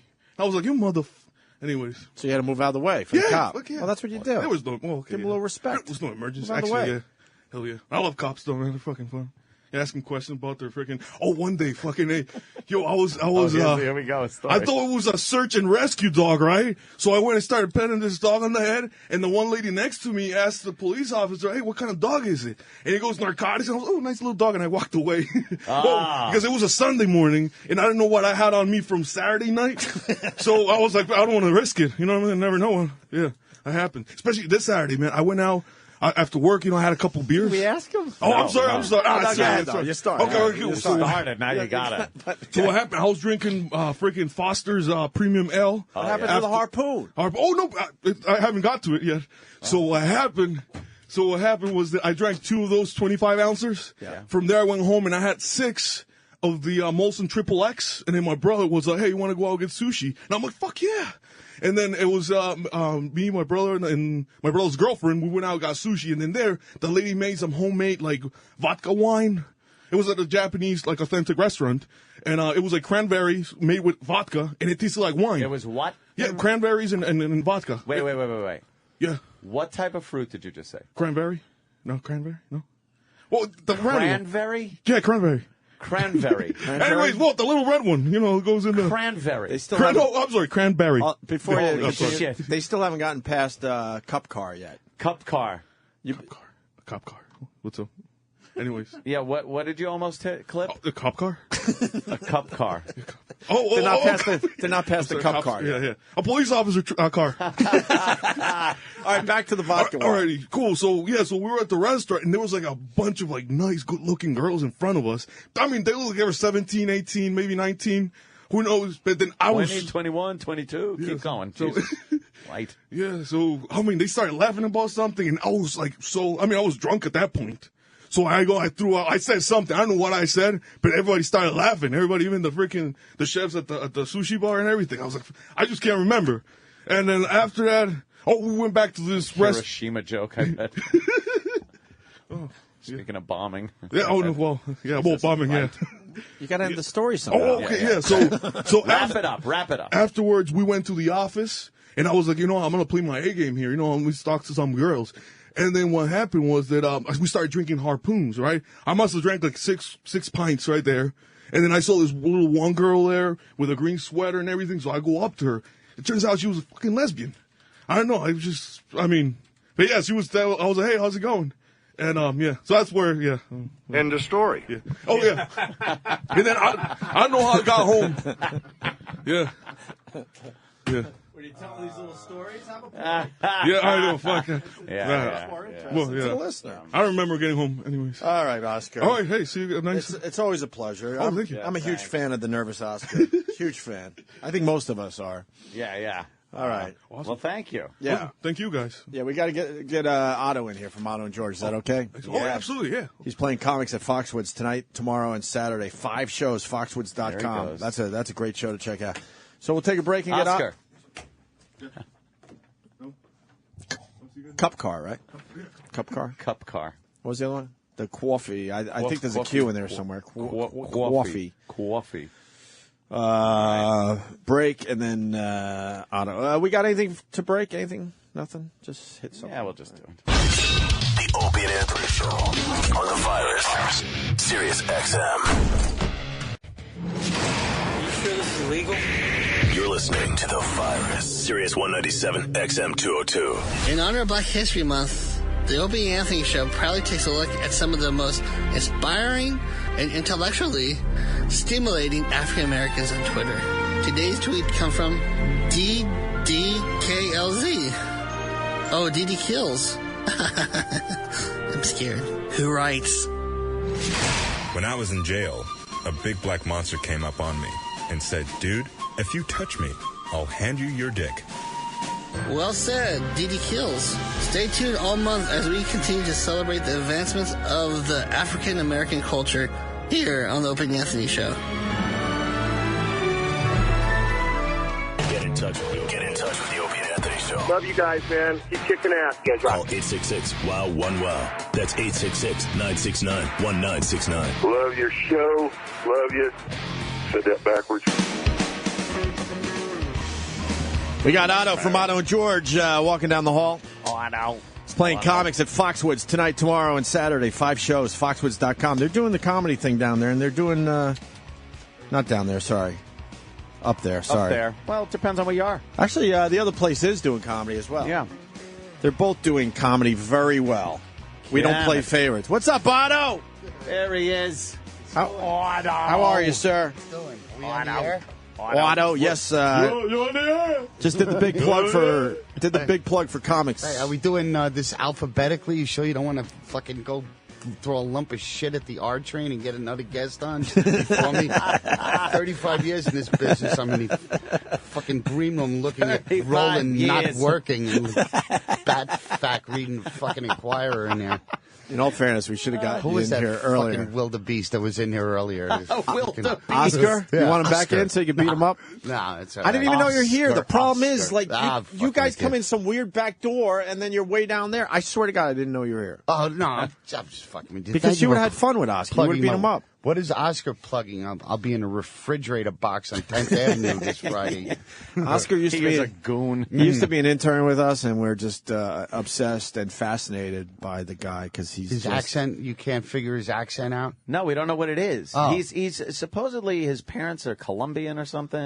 He was born in Colombia, but he came here. I don't even know his story. He tells these stories. He's I can't very fucking shady keep too. track. Yeah. Very shady. Yeah. Extremely shady. He is on a constant hunt for pussy, though, and he never seems to get it. Oh, okay. So he's breathing. Yeah. He's working it. He's trying. Oh, good. Yeah, poor little fuck. And we're just asking him about Egypt and all that stuff. So. Yeah, I wanna are you know, watching the coverage? What is it? Fun, A surprise, man? I mean, what's the new beef over there? Yeah, well, they want Hosni Mubarak out. Ugh.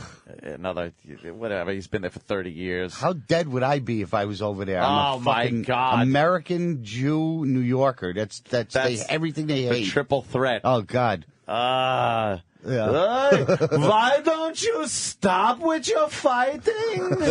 And just hit you with fucking clubs. Oh, it's awful. Yeah. I was watching last night, and they were just literally throwing fire at each other like it was the year fucking 3. I was going to say. They're just you might have to go throwing back to the fire at You might have each to go other. back to the cavemen for that one. Yeah, that's what cavemen did. Rocks, sticks, and fire. They saw fire, and it was like, Why not kill each? I mean, there's no hope in those countries. There's no hope for improvement. You can't you can't win the lottery. There's no show business. There's no way out of No, you're their not going to get a great situation. gig Yeah. and work your way up to make a great living and family. No, you're just living in dirt. Like, Yeah. everything's dirt over there. Their houses are made of Oh, dirt. it's hard. What a horrible. We're so blessed to just be. Even if you're a homeless person here, can go to Hawaii and be homeless and live on coconuts. And we're so lucky to be born here. You don't even realize. Absolutely. And then you see this We're shit in and the you're like, top of this planet. The Yeah. lowest scum in America is better than 99% of the world's fucking upper echelon. Absolutely. They can watch TV, go to a shelter or whatever. Yeah. Plenty of ways to get around it. Not there. Fucked up. They're lobbying. I swear I expected to see a fucking catapult and a trebuchet come out and them launching fucking putrid heads at each other. Just putrefied, diseased heads. Whose dumb idea was that trebuchet? I love the trebuchet. Trebuchet. That thing is great. That's Whoever that big invented fucking that, rock thrower. It's a it big is? fucking Oh, is that based on leverage. And now like stupid- the catapult's a little one, but this one's based on weights and leverage. Yeah. And Wow. it's fucking amazing. You need a whoever big invented that. stone. Like, how do you set that up look in at a that battle? thing. That's fucking amazing looking. Oh, that's ancient. Wow. Yeah, that's And some now- old school shit. And now hacky morning shows use that to see how far they can throw a pumpkin. Oh, yeah, God. that's Yeah. what they do. Really? That's their little humor? We're going to try to throw a pumpkin and see if we could get it further than a cannon can. We got a trebuchet. Of course, trebuchet sponsored by Budweiser, the king of beers. Wow. Horrid. hoping to hit turd in the outfield. Yeah. Turd. You out there, turd? Now, Turd's going to try to catch the pumpkin fired by the trebuchet. Turd. And then behind the scenes, An awful man cunt. and then behind the scenes, turd. We got to go into a production studio and make believe you're in a field because we can't actually throw pumpkins at you. Yeah, we don't have a trebuchet. We're all in the studio. Turd. We fake this. Turd. Here comes the pumpkin turd. Get ready to catch it. Oh, no, it's hit turd. It's hit turd. We'll be right back. What an asshole. And a potty mouth. Yes, quite a potty mouth. Turd. And I apologize for saying the Egypt thing is fun, but as a viewer, it's fun to watch. Of course I have to say that. You're not Who's there. going to deny that? But no one wants to admit that they're watching and go, wow, this is a fun show to check out. Why do you think they're airing it 24/7, as the kids like to say? I am watching it, and they know people want to watch it because it's exciting to watch a real action movie that's taking place with real people. Yeah. That's what it is. It's not CGI. When they throw Molotov cocktails, it's real fire. And the camels running through with the guys with Oh, whips. there's guys on camels and there's tanks in the street. What a disparity in like fucking weaponry. We haven't seen that since, did Charleston Heston do those type of movies? Charleston Heston. Who did those type of movies where they were on camels and shit? Oh, he did that shit. He did. Yeah. Lawrence of Arabia? Lawrence of Arabia. We haven't seen it. That's would have been the line, right, since Lawrence of Arabia. Well, he also did the fucking Ten Commandments, whereas Moses, he led his people out of Egypt, away from Pharaoh.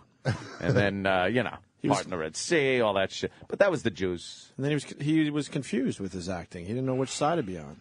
What do you mean? Well, at first He's being Moses, and then he's being like a fucking prince in the desert. Oh, okay. Well, at first, or whatever the fuck he was. You know, he was launched off because they were killing all the kids. So he was launched off, and then he was found by it's the Egyptian, what's her name there? And He then was they raised him as... the go-to Bible guy, but Moses was a Jew. He probably looked like Jackie Mason.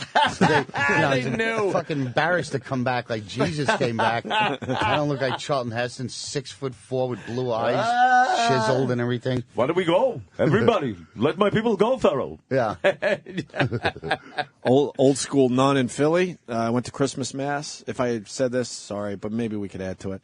Looks at my son, blonde hair, blue eyes, and actually said that's what baby Jesus looked like. And I went, are you fucking kidding me? And she's an old nun, like she's ready to drop, and she thinks Jesus had the fucking blonde hair and the blue eyes. You know what she needs? A Are dick you stuck in kidding her. me? Oh, wow. Can we at least admit he was a bit on the darker side? I will He never might admit have had that. a tan, I would say. Yeah. He's the son of God. Why can't he just be born Oh, really? A white? blonde-haired, blue-eyed guy is walking around the Middle East? Middle East, so what? Sure. That's because he's Jesus. It's Maybe a that's miracle. why they had to get rid of him. It's a miracle. Didn't look like the rest of them. Whatever, he walked on water. He can't be a white I'm thinking- guy in Egypt. I'm They'll thinking be it- like, oh, look at him. He's white. But I'm thinking if this old nun is thinking that, my faith is in deep fucking trouble. If she's thinking blonde hair, blue eyes for the Jesus. Every picture I've ever seen of Jesus, he's a white guy with the long hair. So I got to go by pictures. She went blonde. Yeah.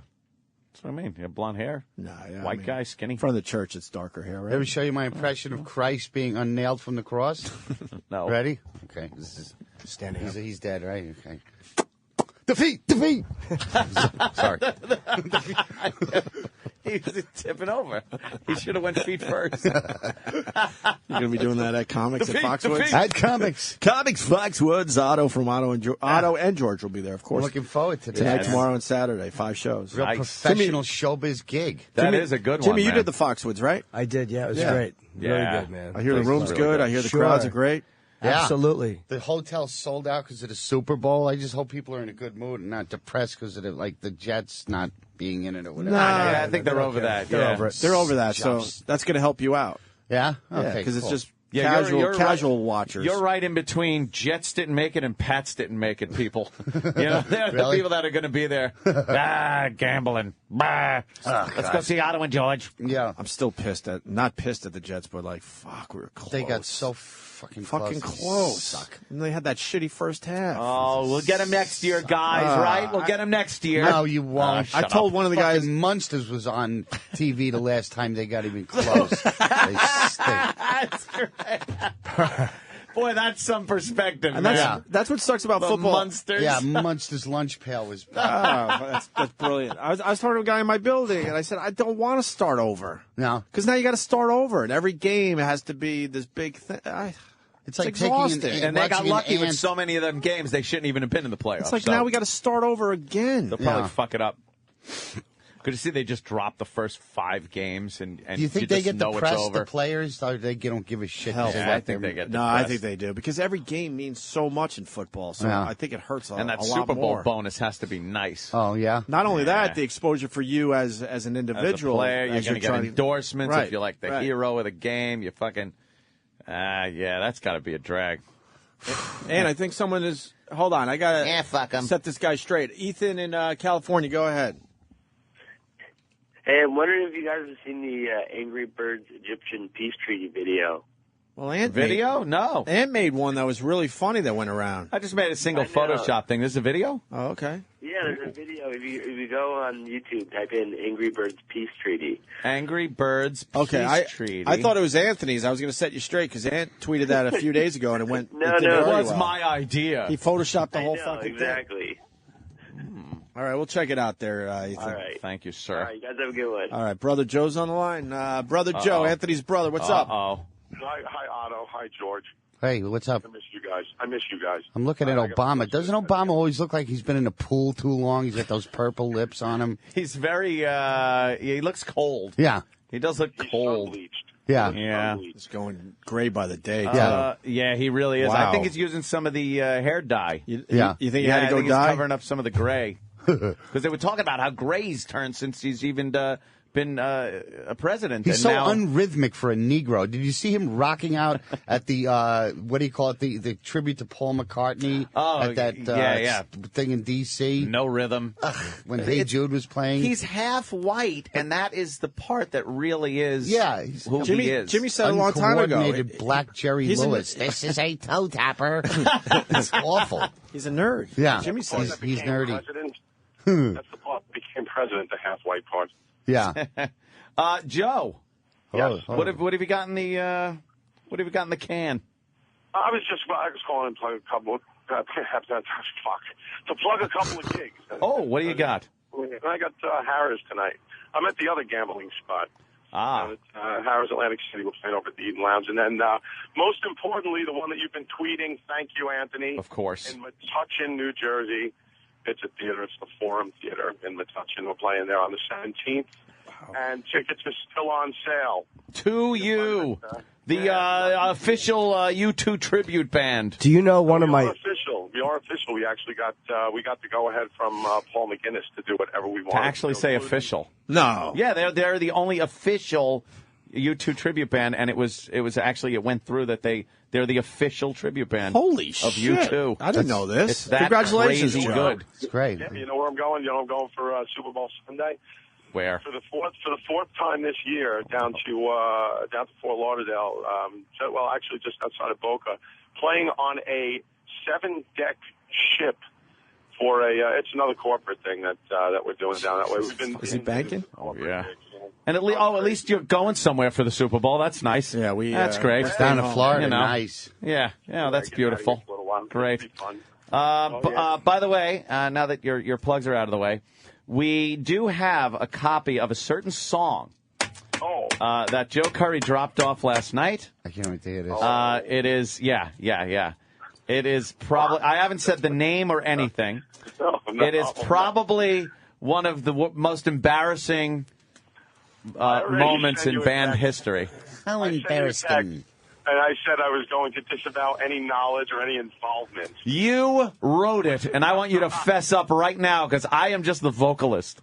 You are the guitar player in this, and you wrote the damn song. Hey, come on. You know what? Bon Jovi was huge back then. I think it was more like very 80s sounding with the keyboard, and I think I try to put a little Duran Duran whine in my voice. Now I just pour wine down my throat. try to kill the pain. It's good for you, Pop. It's good for you, Pop. When are you guys airing that piece of shit? Right now. Right now. Stay on the line if you can. Right now. I'm gonna just lower you in the mix a little bit. Try to stay quiet and listen. Yeah, just stay, Joe. I'm lowering you for a minute, but we'll go right back to you. Set up for this song? If I'm not there when you come back to me, you know why. That's the setup. That's the setup. I guess the band was going for a love ballad. Yeah, the setup for the song is I was taking real quick. I was taking flying lessons out of MacArthur Airport. There was the daughter of this flight instructor that I was absolutely smitten with, and that's pretty much what it is. I wrote a song to impress her. Coming down to a gig, so I wrote it in a pinch. Did it work? No. And we moved on to Paul McGuinness. Oh yeah. No, I actually we got. Holy shit! I can't believe that one. Yeah. I'm a massive U2 fan. Always have been, even though the last few have been a little rough, few years. But we had to get permission to play down in Orlando, to play Disney World, and that was the only way we could get it, was by getting him to sign off on it. Holy shit, that's awesome! Congrats. All Yeah. right, back to the song. Sorry, I'm boy, that's just stuck in my And head. now I want to preface. Okay, again, I have to preface this because you motherfuckers are going to take this in the context of, it was recorded yesterday. More years have been in front of me after recording this song than were before me. Well, why don't we just say the year? Doing this song. What year is this? This is in the 80s. It's Joe, mid. It's early age. I was out of the Army for like 2 years, so it had to be 82. This is very early to mid 80s. The sound was what everybody was kind of We're talking 30 years. Dude, this is the 30 years old. Mubarak just went into office. Right. We're talking Anwar Sadat was barely dead. Right. He was still warm. Still warm. You can hear it in Anthony's voice because it sounds like he has no nuts. I mean, his voice was noticeably higher back then. A little higher, although my range is better now. What were you, like 25, 26? Yeah, right? I was a mere child. And Joe wrote this song. I sang it. I believe Mike Klotz is playing bass. Mike Klotz on bass, Louis Graziano on the drums. Is the drummer. And Plankfoot playing keyboards. Joe Curry on the keyboards. My brother is backup vocals. And, of course, great guitar. It has the obligatory guitar lead in this song, of course. Harmonies and vocals that are so mushy. And lyrics are so douchey, mushy, lovey-dovey. They do not reflect my feelings now, which I would write a song saying, "Suck my cock, you fucking whore." That's what I would write now. I hear a lot of excuses. Let's just hear it. Okay. Yeah, I'm sure it's good. I wanted to preface it first. No, I'm sure it's good. What's the name of the song? I know. The name of the song is the name of the girl. It is just called merely Dara. But Ted Bundy didn't apologize this much. He's fucking played a thing. And a cute. It's the longest setup in the history of bad bits. By the way, cute story. Stand by for boiled shit. We were playing a gig. And there was a kind of a altercation going on at the door by the bouncer and some chick, and the chick is yelling like she wanted to get in, didn't want to pay the cover charge, and she's causing a fucking problem. And me and Joe Curry are standing around, and I was like, who the fuck is this bitch? And he goes, "Oh, that's Dara." Okay. So this sweet fucking, love ballad is to a flaming cunt. Oh, good. Flaming. They all are. Oh no! Okay, hold on. Dara from Hold on. 1982. I gotta cover up. I can't. I am literally covering my face now with my shirt because I can't fucking watch or look at anyone. Joe, you, what's the name of the band? The name of the band was Finster. No, I thought this was As Is. No, this was. Oh, you know what? You might be right, Anthony. Right. As Is with Z's, probably. Yeah, of course. Yeah, okay. Of course. Why wouldn't it be? All right. Here's Dara from no. 1982 with Anthony on vocals. Oh, no, I'm not And Joe, who's now a big, huge star on guitar. No. Oh, no. Oh, no. It was off a tape. It was off a cassette tape, so relax. That's all right. Oh, no. Oh, no. Doesn't really matter. This is horrible. Oh.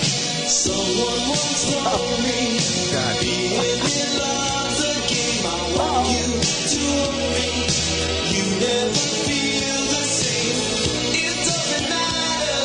It ended before the start. It took you to scatter the pieces of my broken heart. Endless days turned into sleepless nights. I give you anything. I tell you, baby, it ain't right.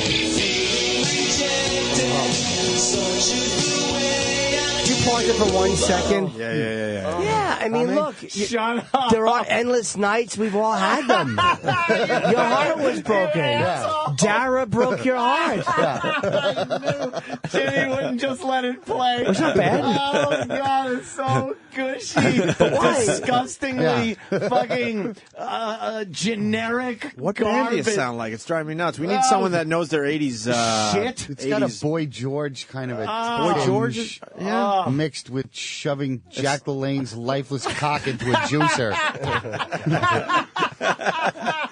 Otto will be at comics at Foxwoods tonight, tomorrow, and Saturday. Oh, Foxwoods.com. God. I'm literally sweating. Why? I'm sweating. Why? Are you still thinking about Dara and how she broke your heart?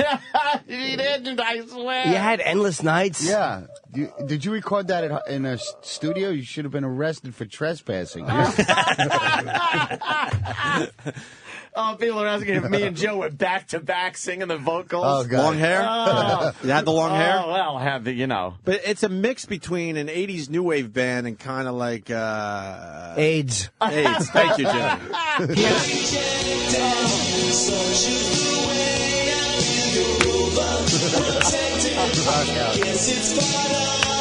They're calling you Aunt Laban. Aunt Laban coming in for Mike in Woodbridge. Did you have a bandana tied around your mid-thigh, hanging down, and a couple tied around the mic stand? Yeah. I did have 5 multicolored, pastel-colored belts. Oh. Each one a little looser than the next. Oh, jeez. Were you guys? No, you didn't. Yeah, I swear it did. Ew, they should have all been around your neck. Were you guys? Is Joe there? People are complaining that they've just been ant-rolled. E-Rock saying it sounds like Wham. You have the photos. You have the promo photos of that. Promo photos for As Is. Oh, no. Are there? Yeah. Send them in so Ant could tweet them. Oh, God. You got to tweet that shit, Ant. Oh, God. I gotta get that. So did you write the lyrics while Joe oiled your butt? Sounds a little like... Were you guys hoping it would make a John Hughes movie? Put it this way. At the time, Yeah. I never thought if we ever got radio play with this song, it would be like this right now. I was really hoping for something a little better. It's Humpbacks from Whackbag, Men Without Dignity coming in. Anthony goes to Hollywood. Someone just wrote, Paul and PA, you've got the You got the power. Dude, your heart was broken. What are you going to do? You sing about it. That's what you do. You write like a power ballad. Stephen S. from Bayshore, A Suck of Seagulls. We were a little more old because I was getting into what happened with this man's journey. Stop judging him. Just give it something to help me through the bad times. Then one thing, I've always needed you. Endless days turn into sleepless nights. I give you anything. I tell you anything right. Only hope and pray that you will see. Here comes the big chorus. Come on, baby, stay with me. Oh, Dara.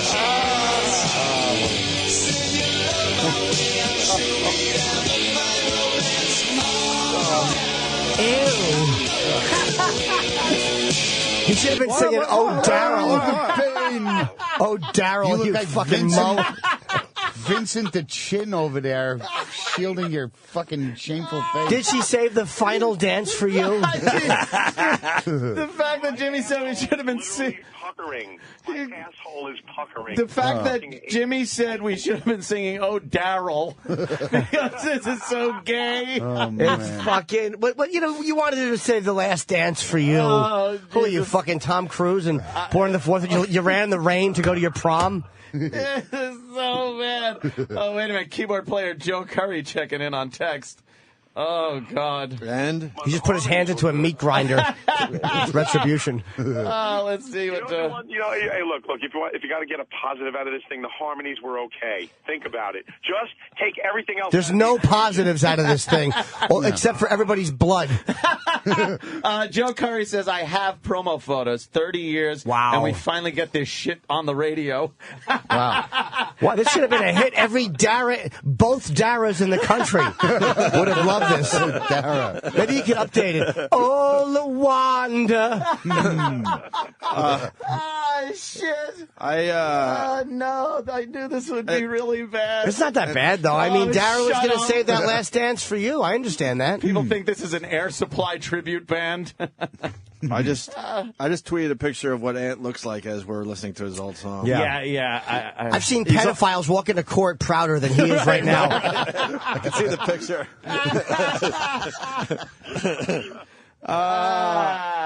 This sounds like Haircut 100. No, they were more... Oh, Dara. Then what happened? Baba, save the last dance for me. I don't think the last dance was being saved. What was it? It was something about romance. What was it? Yeah. What was it? I hope we'd have a fine. Yeah, I'm sure we'd have a fine romance. You sure you weren't singing through a hole in a fucking rest area singing a bromance? I didn't know Ant and Joe were rock set. You'd have a fine romance? Yeah. Apparently that is the line. It's a good lyric. Dan S. in Toronto, Kaja Boo Boo. Kaja Boo Boo. And then UCF Gavin in Orlando sounds like Culture Flub. What happens next, though? This chorus is getting me. Can we hear the whole chorus again? Yeah. I got to hear the lyrics. You'll hear it again and again. Listen to the words. We don't know when to stop this fucking mess.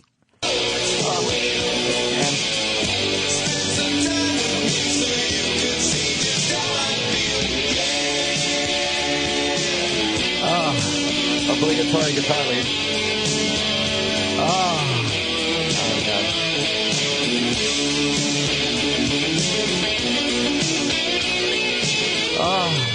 God.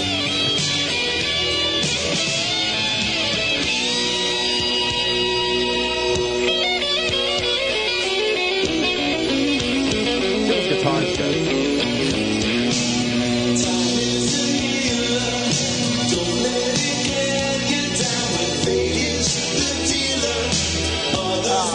Pause that for 1 second.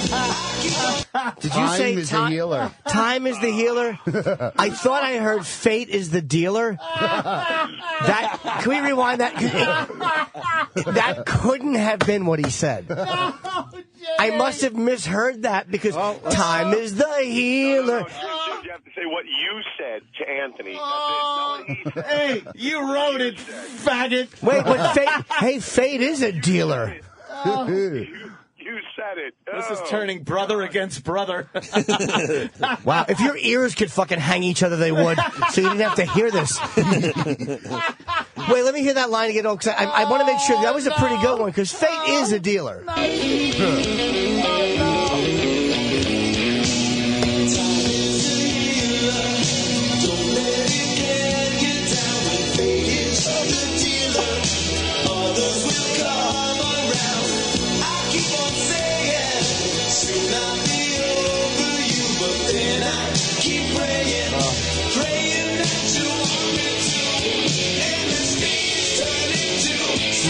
All right, we got it. Endless days, sleepless nights. You have that now because you drink till 6 a.m.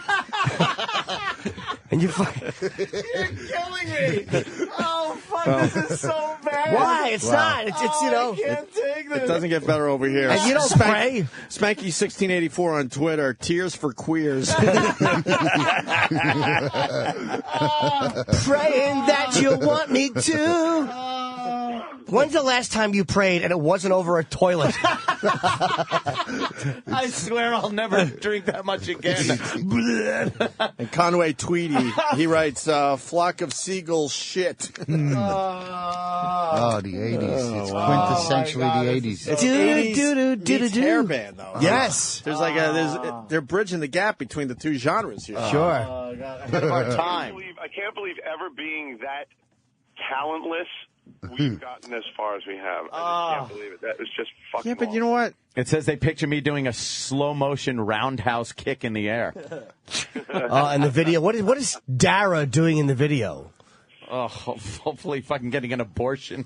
No, she's having a miscarriage. No, she's probably walking out the door, or she doesn't like you. She never liked you. Oh, yeah, so You know, you could take I'd be this song rejected. and You could take this song and put it to Steve Perry's Oh Sherry video, and it would fit perfectly. Probably would be. No, because they loved each other. Maybe in the you're video. standing outside holding flowers in the rain, and they're wilted while she closes the door. Yes. Someone says in the video, Dara's flying into a bridge abutment in her plane. Maybe she's walking with a Paula Poundstone like pantsuit through this 1982, and that's what chicks wore in videos. They're calling this song "Oh Diarrhea." Let me go to Rick in El Paso. Rick. Yeah, is this Don docking? I knew this was going to be bad, but this is so painful. That's good. That's to live through. Lyrically, it's really good, though. I mean, you hit a lot of emotional home runs. What was the stage outfit all about? Was it a Mike Reno thing? Where were you at? Did you have Japanese shit? Zippers? Where were you? Yeah, there were, parachute pants, maybe a shirt with some Japanese lettering on it. Loverboy. No Loverboy, headband. right. You No went headband, but, multicolored belts. Cut off shit. What color belts? Yeah. Like one red one, a yellow, purple, green, fucking. And one was latched. What is that? That's the song. Joe just drove into a fucking river. Joe's recording something right now that's better than the song. All right. Yeah. Enough for him. So wait, and his bad phone. You had multicolored belts. Joe, call back. And you wear them on your thighs? No, I would wear them around my waist, but one would be like worn like the right size. Yeah. And then the next one would be maybe one too loose, so it would hang on one side a little lower. Was that how the Hulk kept his pants on when he got bigger? That's a fucking horrible idea. 5 belts in case you turn into Bob Kelly overnight? They were different size. Yeah, they should have been different colors. I don't know, this ain't bad, right? I mean, if you told me this was Duran Duran or any of those other mediocre bands, I would think, I wouldn't have. It sounds, recordable. I don't know. But the embarrassing part is that it was ever me. But see, what that's the bad what makes part. it worse is Flip side, that or? 30. Yes. 30 fucking years have gone by. If you were in the moment in the early 80s, okay, we'd still be beating you up, but. If I But was that was the still sound back trying, then. put it this way, if I was still trying to make it doing this music, then just fucking hang me with my Yeah. multicolored It would belts. be sad and That would be tragic. sad. Yeah. But I mean, I had to search out my buddy Joe Curry to find this on a cassette tape in a box of shit, literally shit, and a transfer. I mean, this shit is just part of what was going on. Even though you were talentless, you were driven. At least you I laid went to something, do something. down on the track. I didn't just and Yeah. install above the ground swimming pools. Can I put the bat signal out for Coke Logic? Oh, for what? Make a video? Yeah, I think we might need a video to If you Dara. can make an animated. I think we might need that there, Coke Animation, Logic. yeah. Coke Logic on Twitter. Let's that bother would rule. Coke Logic today. That would rule. We need a Dara fucking video. Animation, actually. Yeah, a little more Dara. This is good. Yeah. Oh, God. Only halfway through the song. Oh, Jim. thank God. Jesus.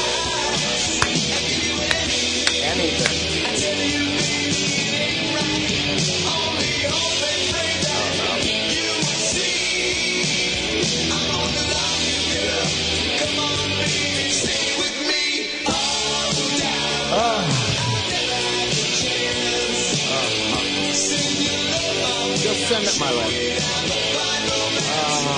We could have a fine romance. Fine.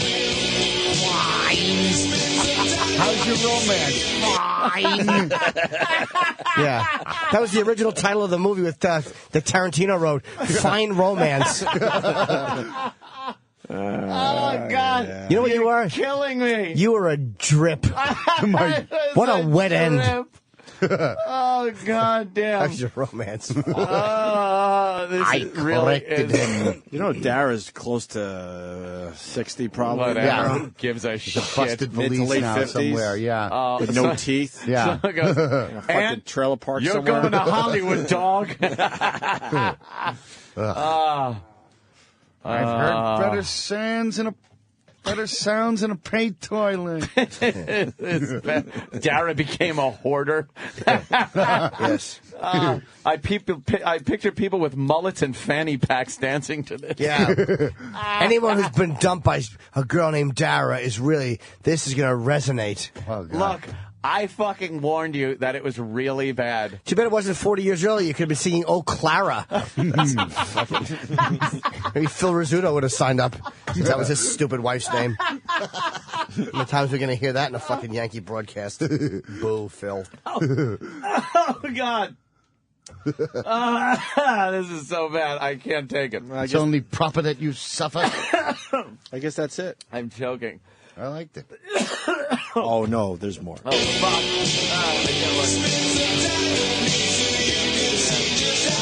Oh, no.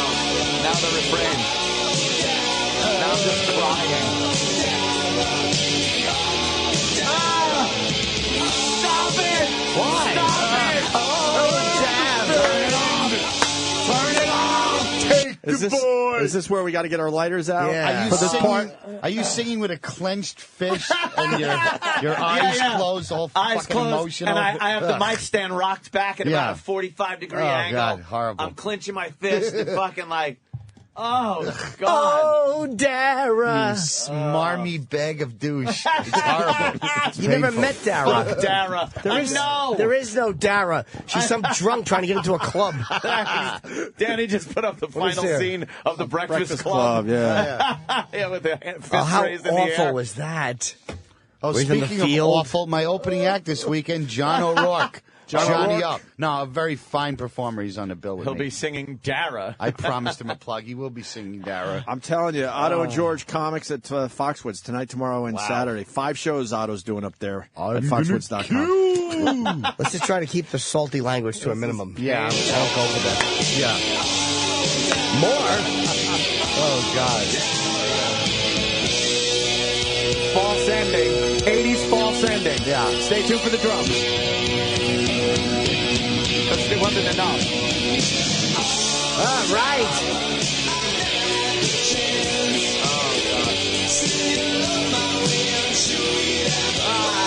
Pause that, please. I just heard what that was. Send your love my way. I'm sure we'd have a fine romance. Yeah. I'd have more respect for you if you said, take out your cock, I'm going to drop my underpants. Someone's saying, in this day and age, I should sing O'Hara's. That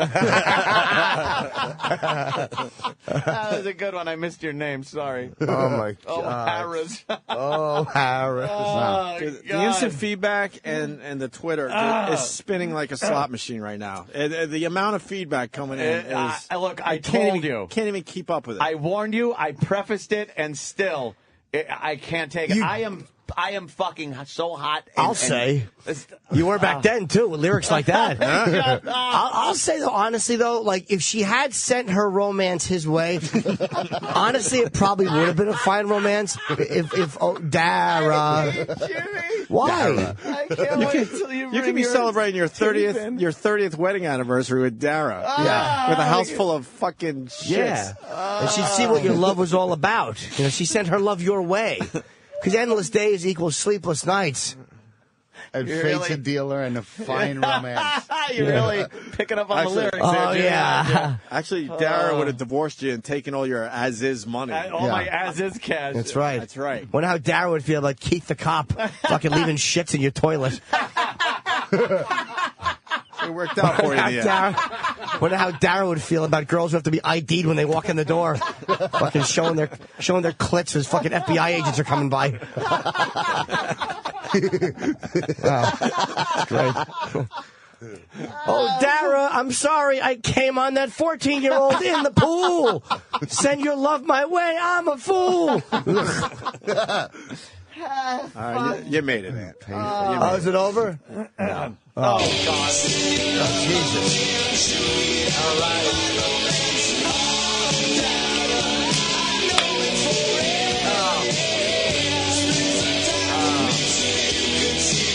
All right. Wow. Oh, did you say I know it's so real? I don't remember. Now we're freestyling. Oh, yeah. Rockin'. Wait, I have a question. Because obviously you're saying it's real, and understandably that Dara should want to spend some time with you just to see how you feel. It's just shit. Why should she?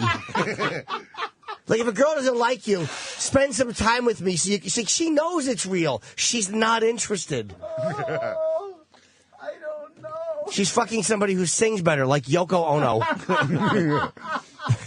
You know, Jose Feliciano, you got no complaints.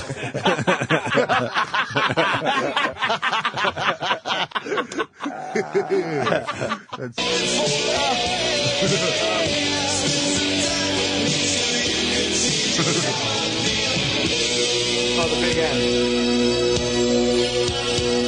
Oh, God. Wow.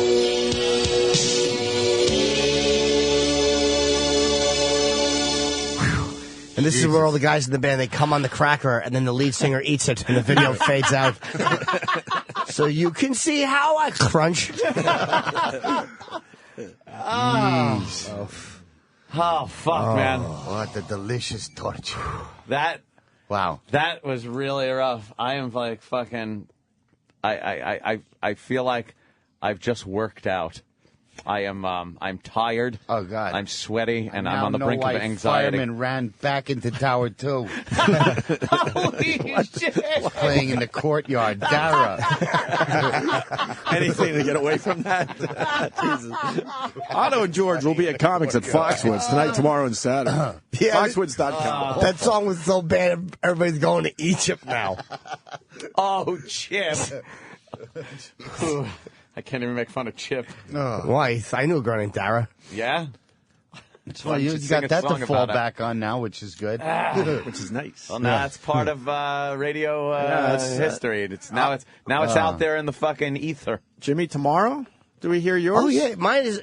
The reason I didn't bring mine today is I was wondering... Because the interview that I did, we already played on the show. It's my first stand-up set from 96. Oh, I'm sure you were great. Oh. Was it awful? Awful. You recorded your very first No. show? I started in 1990. It's my first TV set. Oh. But it's back when I was like... I just came out, I was like, I feel... sexy. Like I was still kind of a character, but not as much as I had been in the 93 tail. Okay. Sexy. We got to play it tomorrow. Do you cringe at the sight of the performance? It makes his fucking Dara... That looks like McCartney's Super Bowl performance compared to my fucking stand-up tape. Wow, that was fucking painful to listen to. It was, really? I got to be honest with you. That was very painful to listen to. It was of the time, you know. You were. That's the only thing I could fucking take away from it. What year was that? 1950 douche? That was the 80s, man. Yeah, sure was. That was the 80s, man. You had a decent voice, you know, just to fucking to rhyme anything with Dara. Why? Yeah, how about Tamara? I'll call you Tamara. I'll call you Tamara, Dara. Yeah. I never had a chance, though. God. Unless she sent I love my... Because I'm sure we would have had a fine romance. Sure. Ugh, what the hell was I thinking? I have diabetes from hearing that. I know, that was just... Oh. Wow. What do you do after that? That was... Shame on you. Yeah. I don't know what to say. That was it. It was part of my Did you do a lot life. of gigs with that group? Or yeah, we actually did do a lot of gigs. We did a lot of covers, which I think, that's what people wanted to hear. Yeah. What were but, you you always got to inject your originals in there so you can make it, man. What were some of your covers in that time? Do you remember? Jesus Christ. Joanna. I don't even fucking remember. Sarah. Did you have long hair and everything like a rock guy? I had big fucking afro. Oh, shit. Fucking crazy. Yeah, he looked like a real creep. Yes, and I was. All your covers should have just been girl name songs, just Yeah. one after another. Yeah. Every shock jock has its sensitive side of cigars and scotch. You know what you are, though, honestly? A jerk. That's a sap. Just a sap. You really were a fucking, just a maudlin drip. I wonder how many times we must have just been in the studio rehearsing that. But to think that, like, and then recording it. that you'd have a fine romance, she wasn't interested. But if she only would have known. Yeah, this You know. is real. Jimmy. I love how Jimmy can just pluck a song apart and just make it shit. You're not hard with that one. Exactly. All right, let's take a break. That's terrific stuff right there. Thanks. Otto and George, comics at Foxwoods tonight, tomorrow, and Saturday. 5 shows, foxwoods.com. It's going to be a great show, Otto. Thanks, thank you, Opie. And did they give you a good room? They're giving me a suite, which Nice. is kind of cool. I can fart and that's go into nice. the other room, you know. Yeah, It's sweet. really cool. You still with your girl? Sweets are nice. Yeah. Things are good? Trish this morning told me that the head of my dick looked like Sally from Davy and Goliath.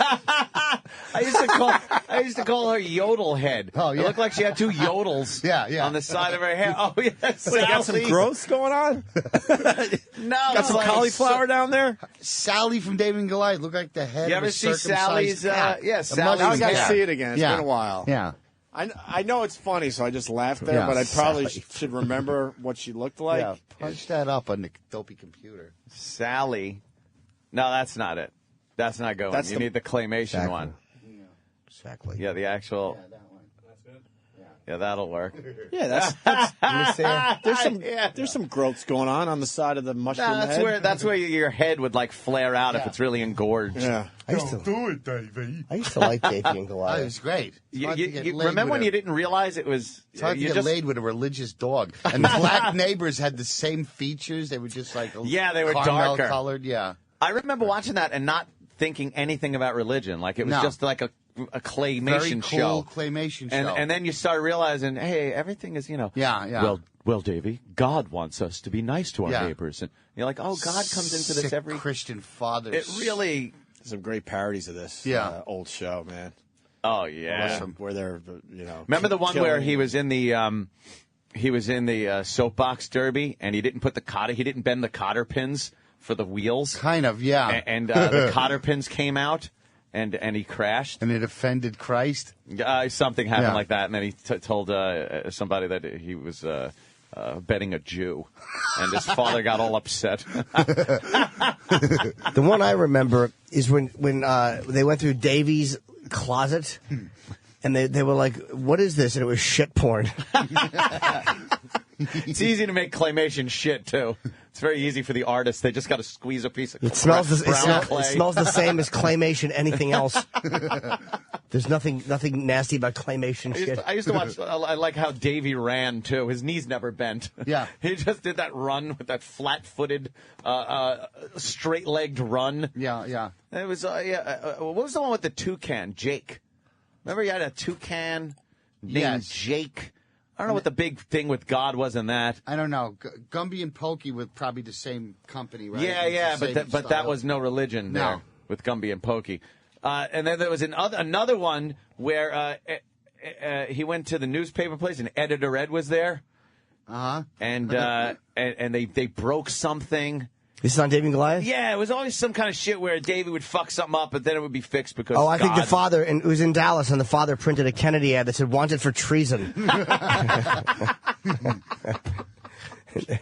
And Goliath didn't like it.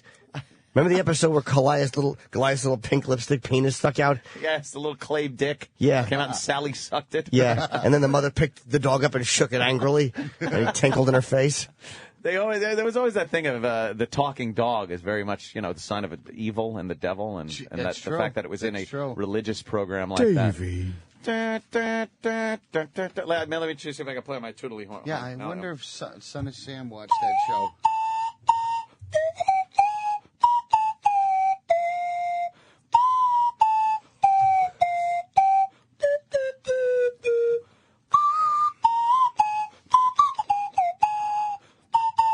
love playing Dara. That's what Charlie Sheen needs in his life, a talking religious dog, you know.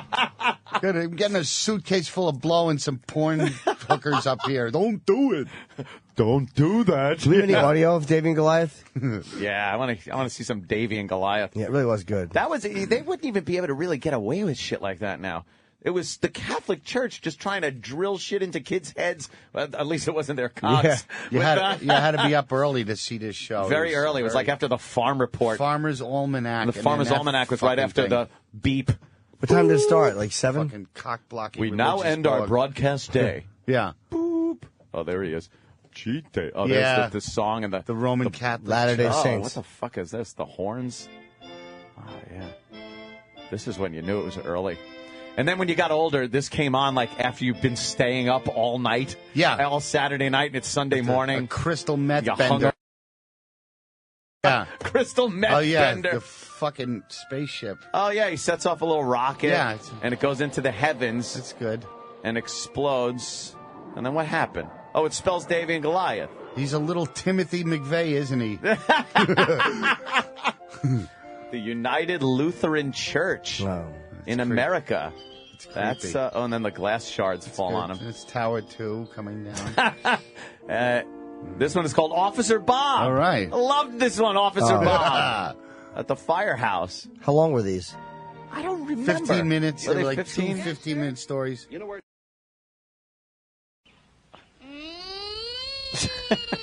That's not a fire engine. That's a Jewish woman. I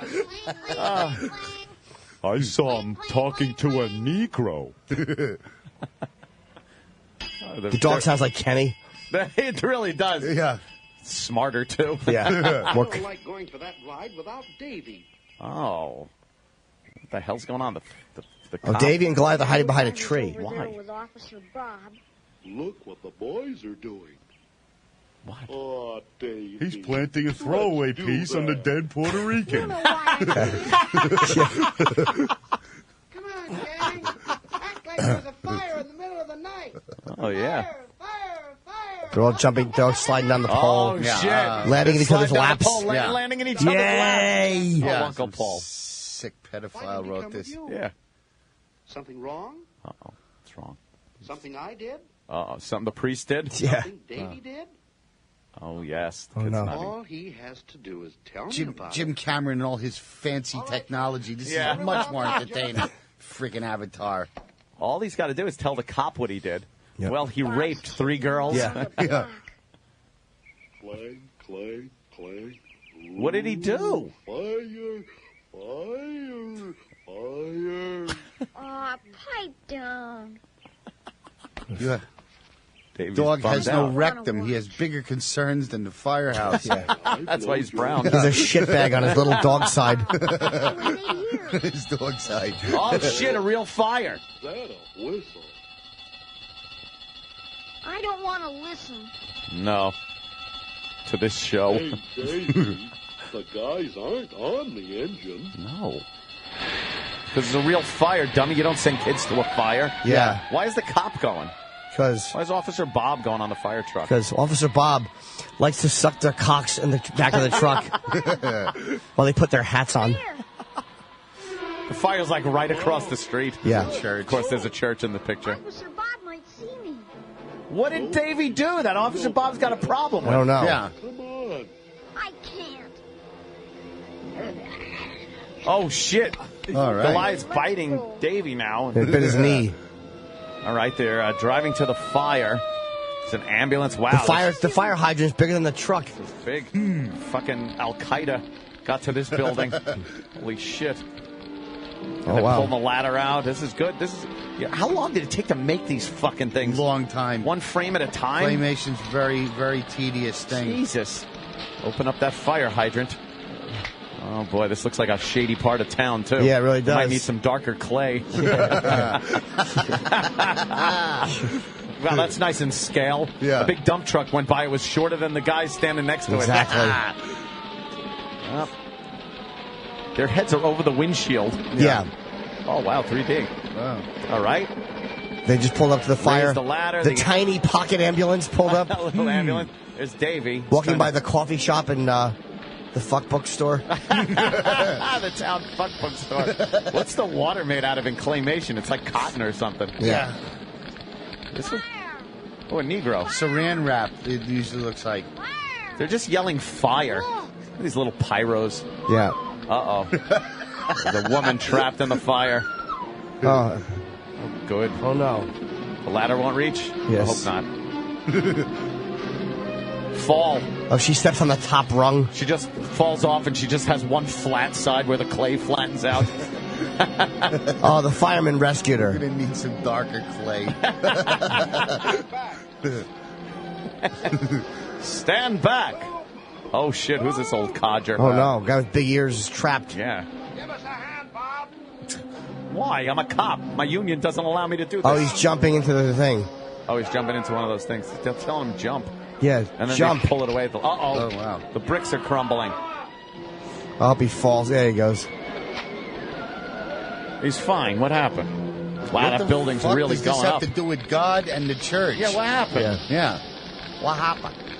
What happened? All right, the shoebox painted like a building is burning down now. Uh-oh, it's crumbling. The building's coming down. It was thermite paint. The fire had nothing to do with it. Oh, Officer Bob just is got down. Yeah. The building got no damage from the planes. Officer Bob just got loaded into the ambulance. Now Dave is going to feel guilty he didn't talk to him before he dies. Yep. That's great. Hope Officer Bob is paralyzed below the neck. Oh. And then Goliath fucks his face. Did you hear that? The black claymation kid just said, "Die, pig." Yeah. He actually set the fires to start a riot. Say grace, Davy. Oh, say grace. There, he's home now. Oh, boy. He's saying grace. There's old Davy? dickhead Sally. Thank you, God, for... Uh-oh. I can't. Why? Can't? Why, Davy? I did something I shouldn't today. Uh-oh. I see. I broke one of Officer Bob's rules. Ever since then, I can't talk to him, and now I can't talk to God. Are you sorry for what you did? No. Yes. Wait, can we pause for 1 second? When we disobey someone. We should guess what rule he broke. Yeah. Yeah.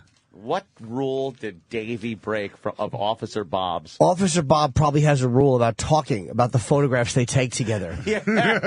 You know, the ones where he has no bottoms in Officer Bob's pool. And his little claymation boy cock is shriveled because it's cold. Officer Bob likes it. Did Officer Bob put your little Peter in his mouth and make the noise? Oh, my goodness. Yeah, that was breaking one of Officer Bob's rules. When Officer Bob comes out wearing nothing but his holster. Yeah. And tells And Davey. there's lube in it, not a gun. And he slathers it on his Officer Bob erection, his older man's erection. Why does it all have to go there? Of course it does. Go ahead, sorry, Dan. Well, he had to find some pink clay for his pink sock. Right until we tell them we're sorry and say we'll try not to do it How about some food on that plate? It's empty.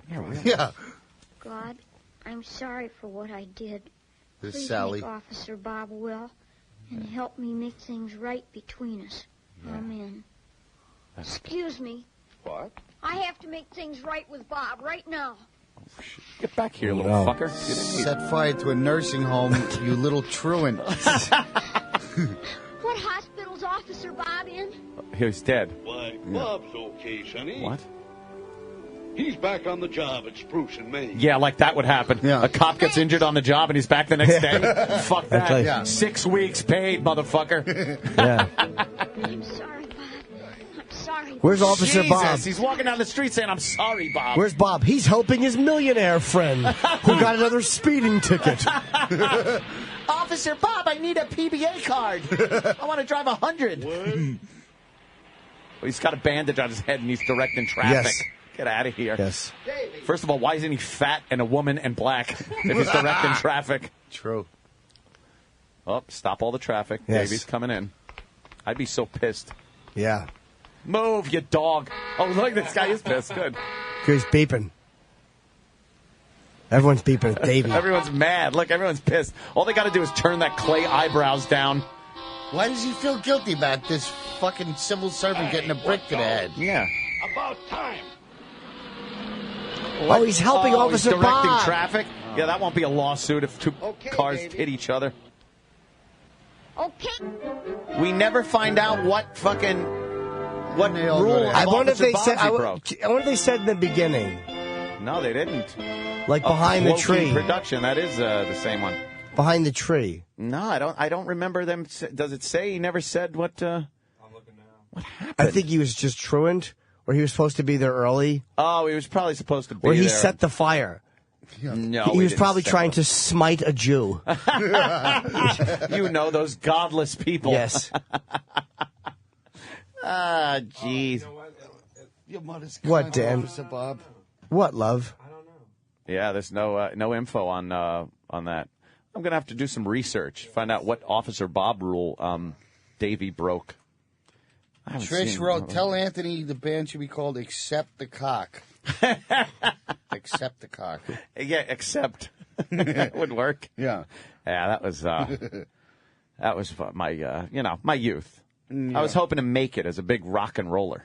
You know? I guess every kid at that point wants to do that, right? You know, you want to do something other than work. Oh, fuck You don't yeah. want to be the same thing that everybody else is. Hell yeah. You got to, and that was my little try. First one, albeit not good. But, I tried. And then I got this gig. 4 hours, make dick jokes, go home. That's great. It's fantastic. It's genius. Love it. It's not easy. They're calling us Night Rump Ranger. That's Steve from Bayshore. That's not very nice. Very good. Dara and Goliath. Shut up. Dara and Goliath. And Scott, you asshole. Yeah. She wants to know what law she broke to have that awful song sung about her. What did I do wrong that Officer Anthony is singing at me? Officer Anthony. I hate Officer Bob. Officer Bob's working over some Puerto Ricans and dropping them off in the bad neighborhood where he'll get beat up even more because he doesn't want to fill out the paperwork. Officer Bob is a hard drinker. Yes, he's like he Richard is. Gere in Internal Affairs. He's fucking some other cop's wife. Officer Bob's a real fucking problem. Sorry, Bob. He's like Nick Nolte in Q&A, Officer Bob. He's fucking choking a transsexual that he really wants to fuck. Davey walked in on his mom getting fucked by Officer Bob as his cuck dad watched. Oh, that last one had nice legs. His I'm name's watching Michael, Mom. like yours. I'm watching Mother get fucked, Davey. I think that wasn't the full episode. 'Cause Yeah. I had to look up an episode guide, but it says Yeah. the Officer Bob episode, Davey breaks his bike when he disobeys Officer Bob's warning about not riding on the handlebars. Oh, he was riding on the handlebars and he broke his bike. Oh, well, that's bad. And then Officer Bob said, pull up your pants and put a seat on that thing, kid. Stop aiming for potholes, that old joke. Of course. That old gag. Hey, why don't we do some plugs? Yes. And then, get the fuck out of here. Otto and George, comics at Foxwoods tonight, tomorrow, and Saturday. 5 shows. That's great. I love the club Comics at Foxwoods. I saw Jimmy Norton there. It's didn't a I? great place, man. Yes, I did. And, great club. They really take care of you there at Foxwoods, too. Tonight, tomorrow, and Saturday, 5 shows. The incomparable and hysterical Otto and George. Thank you. James Norton? Coming up, I'll give it, just February 11th is Vegas Club Madrid, and the 12th is the Melrose Improv. 17 through 19, I'm going to Cincinnati, that Newport, Kentucky Funny Bone.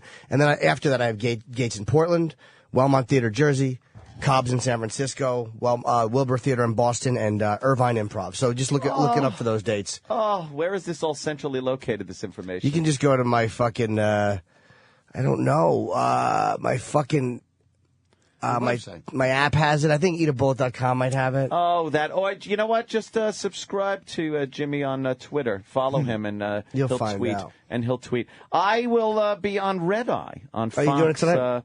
On Fox News tonight. I'm sure we'll be talking about those crazy, wacky Egyptians. Maybe this crazy, wacky weather. Yeah. And other stories that are happening in the news with Greg Gutfeld and, of course, Andy Levy and that freak that runs the newspaper, Mouth. Yeah. Bill Schultz. It's a lot of fun. Of course, Bill. Yeah.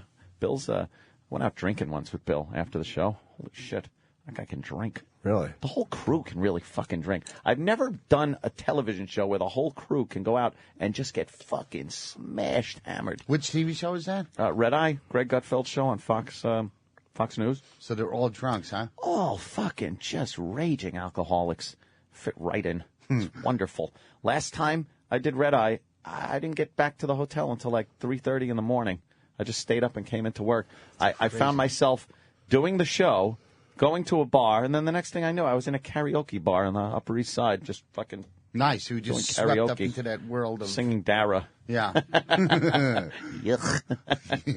All right, everybody. So there you have it. Another fine Opie and Anthony program. I don't have to listen to Dara again. Jimmy, please bring in your I'll bring it tomorrow, man. embarrassing Sure. tape. It's horrendous. I want to hear that. I'm sure it's wonderful. I'm sure we'll have a fine romance. And I just got to say, in closing, management here is just beating me down. I literally, I'm trying not to be the guy who bitches. It's fucking really hard, man. It's getting very difficult, isn't it? It's just leave me alone. Is it about the show, the other show? Yep, it is. Why don't they just leave you alone to do it? You're doing it like you're an amazing. You're doing it. All jobs have people that suck and make it painful, you know, where it shouldn't be. It is just amazing to me. Yeah. You should be left alone as artists. Especially something like that. Like Jimmy's doing another show. He's doing a whole nother That's a music problem show. for them? And it's like, just let him do it. Jimmy knows what he's doing. The fans want to hear Jimmy. Yeah. They want to hear what Jimmy's doing, what he likes, what music No, he's but you playing. play stuff that's not quote unquote with the playlist. It's like I understand certain stuff, but it's like, and then I want to get certain people on the channel, and that's a problem. And it's like, you know what? I just have no interest in doing it anymore. I really don't. I'm Why so bother? irritated. You're right. Why bother? You guys are the talent. These guys just have to justify their paycheck by breaking balls. That's what all. we say. What else are they going to do? You know, check the reinforced structure of the building. What do they do? These people Reinforced structure. It's the radio business. You're the on-air talent. You're the most important person in this building. Yeah, exactly. Yeah. At least somebody realizes it. Unfortunately, it's you. Yes. You can't do anything about it. No. Yeah. Unfortunately. Yeah. All right. Thanks for listening, everybody. See you tomorrow. We'll see you tomorrow.